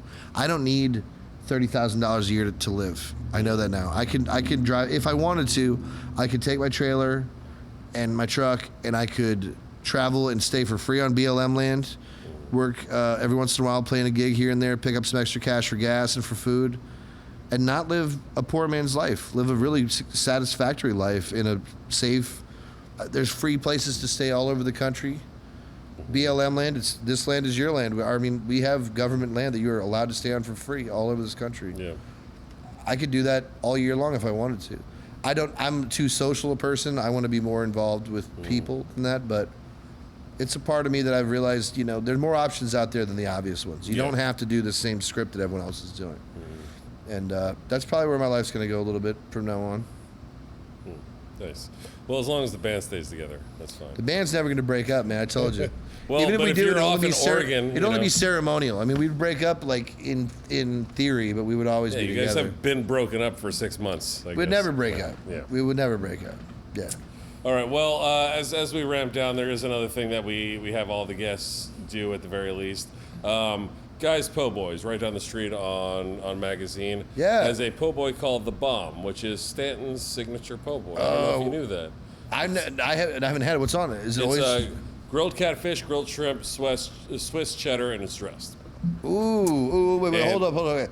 Catfish, shrimp, Swiss cheddar, dressed. Yeah. I like everything about that except I would substitute American for the cheddar. Wow. It's meltier. Rotten It's just savage. meltier. It's only because it's How meltier. dare you? Well, American melts better. That's all. Dare you? I love it though. It sounds great. Well, it's really good. A lot of people course it get is. turned off by the idea of cheese and seafood. No. Actually, it works really I always well. get cheese on my catfish. Always. As There a you rule. go. There you go. Every time. Well, it's grilled, not fried. Also, that's another thing that. Oh, it's that I grilled think- catfish yeah, and it's grilled shrimp? catfish and grilled shrimp. Okay, I can get down it's with it. good, so it's worth a try. So, here's my question: what is the Marc parody, or what is the Johnny Skid? Do you have a favorite po' boy place that you want to give a shout out to? Is there a certain place with a certain sandwich that you're all about? Okay, then- I've got two. Well, okay, give me those, and then give me the sketch. Well, okay. The one that I tend to go to is like and I haven't had it yet since I've been home for my trip, which means I haven't had it in 3.5 months, and I want one right now. Is a Parkway catfish dressed with American. That's my sandwich. What is with the American cheese? Dude, I'm telling you, it's because it melts better. It doesn't. It melts, but it's the whole point. That's why it was made. It's designed to melt. Cheddar doesn't melt that It's well. just government cheese, man. Yeah, no, exactly. And I love my government. It's made just to be cheap. Bless that's up all. America. Okay, so Made I like just to I be like cheap. American cheese. It's designed to melt. Number two, my favorite one, and it goes back to my days of being a broke vegetarian. But this is the smartest money you can spend in New Orleans on food. For $3.80, you can get a 3-foot cheese po' boy from Louisiana Grocery on whatever that block off of St. Charles. You're talking about I know exactly what you're talking about. It's like a meat market. It's on called Louisiana and Barone. Barone, that's right. Mm-hmm. It's a 3-footer. I call it the rifle sandwich. You have to walk out of it over your shoulder. You can get it's for turkey. It's $5.99. Exactly. Yeah. Full loaf Yeah. is like $3.50 cheese. Okay, so it's dressed American cheese. You get lettuce, tomato, pickle, mayonnaise, and cheese. You bring that home, and I'm sorry. Yeah, you might enjoy it a little bit more with turkey. You might enjoy it a little bit. But if you're poor and you're a vegetarian, that'll feed you for 3 days. And in many occasions, it has fed me for 3 days. And I there's a part of my heart that will always miss. I called them the rifle sandwich because I would always soldier it out of there. Put it over your shoulder. I'd always soldier it out of there, yeah. But I think the best one, if I was going to design one, what is I might sketch? do, and I haven't tried it yet. This is controversial. You're creating it right now. I would do fried catfish cooked well. Cooked well as in Just a little crispy? harder. So if I eat my catfish on a plate, I want it cooked light and flat. But on a sandwich, I want it to hold together a little bit better, right? So just cook it a little bit extra. And I would add grilled Chessesi ham, American cheese dressed, and then on the side, roast beef gravy. I don't eat beef that much, but I like the gravy. You just as a dipper? For dipping. Just a cup of debris. You call that the sketch. And call your doctor when you're done eating it because you're going to die. That's not too shabby. That's pretty good. I Again, feel, American cheese, man. but the side of the debris gravy is what's up, dude. You gotta, and if you get that at Parkway, they're very generous. They'll charge you like $2, but they give you like a bowl of that. Pint of The debris. whole sandwich fits in that cup, man. It's So that would be it. That would be it. Pretty You could good. also switch shrimp for catfish. It would depend on the day, but I would probably go more catfish. Yeah. Fried though, right? Of course. Yeah. All right. Yeah. Well, Marc Parody, thank you so much for your time. Dude, no one leaves empty-handed. You're not done quite yet. We do have this, the certificate suitable for framing. Oh wow. Go ahead and read that out loud for It me into the says microphone. certificate suitable for framing participation in the all right. I did Two all rights. Two. All Two all right rights. broadcast. We hereby certify that you, Marc Parody, are officially awesome for being interviewed on this day, September 25th, 2020, 4 days before my birthday, my 40th birthday, for absolutely no monetary compensation whatsoever. Congratulations, you're a wiener. No, that's not what it says. Oh, congratulations, and you're welcome. Sorry, I looked over at Seal of Seriousness was the bananas. I thought that said wiener. That's the official seal right there. Folks, I gotta tell Congratulations, and you're welcome. I Here's gotta a tell you, I folder. regret every moment of this Yeah. decision, and I hope that somewhere out there someone's watching this. Please find my body. It'll be stashed somewhere near Tipitina's. Well, you are welcome. Congratulations. Go ahead and keep the folder. I got a folder. Yeah, so you don't lose it. It's a certificate that's suitable for framing. So Yeah, we got one from the back. From the back. Oh my God! You know now look. All right, let me do the closeout. Ladies and gentlemen, Marc Parody, Johnny Sketch in the house. Thank you so man. much. Lead singer, guitar, and electric cello player of the greatest band in the history of all time. Thanks Thank so you much so for- much for tuning in. Wow, we did a real amount of time here. We're going to have to break this up into 2 episodes. Thank you to the great Pete Jones for doing lights and sound. Thank you to Tan the Man, Tanner Logan upstairs in the office, running the cameras. Thank you so much to Nick Logan, who's going to do all the editing. I know it's going to be a pain in the butt on this one for Sorry, sure. man. I got to pee. I don't know. We're going to have to wrap this up for sure. Yeah. And thank you to all of you. I hope you've been watching and enjoying Tipitinas.tv. Thank you to Tipitinas again for letting us use the space. Thank you to Nugs.net for allowing us to use the equipment. Check out their website. They got a lot of great content. Again, like, subscribe, do all the things. Tipitinas.tv. We need to start making some money off this thing. So if you are a big money sponsor and feel like spending money on this program, we are happy to tell people how great you are and how awesome you are if you just give us your money. We just want your money. That's all. Yeah, man. John Deere tractors. For sure. Thank you so much, everyone, for watching. Hope you enjoyed it. Check out JohnnySketch.com. Find him on the FaceSpace and the Twitter and the Insta books and all the stuff. Thank you so much, Marc. Appreciate it. Thanks, man. You're a I dear appreciate friend. you. Thank you so much for everything that you do. Thank you, everyone, for watching, participating, and all the stuff. Like, subscribe, ... Cue the lights, cue the outro music, cue the credits, cue all the stuff.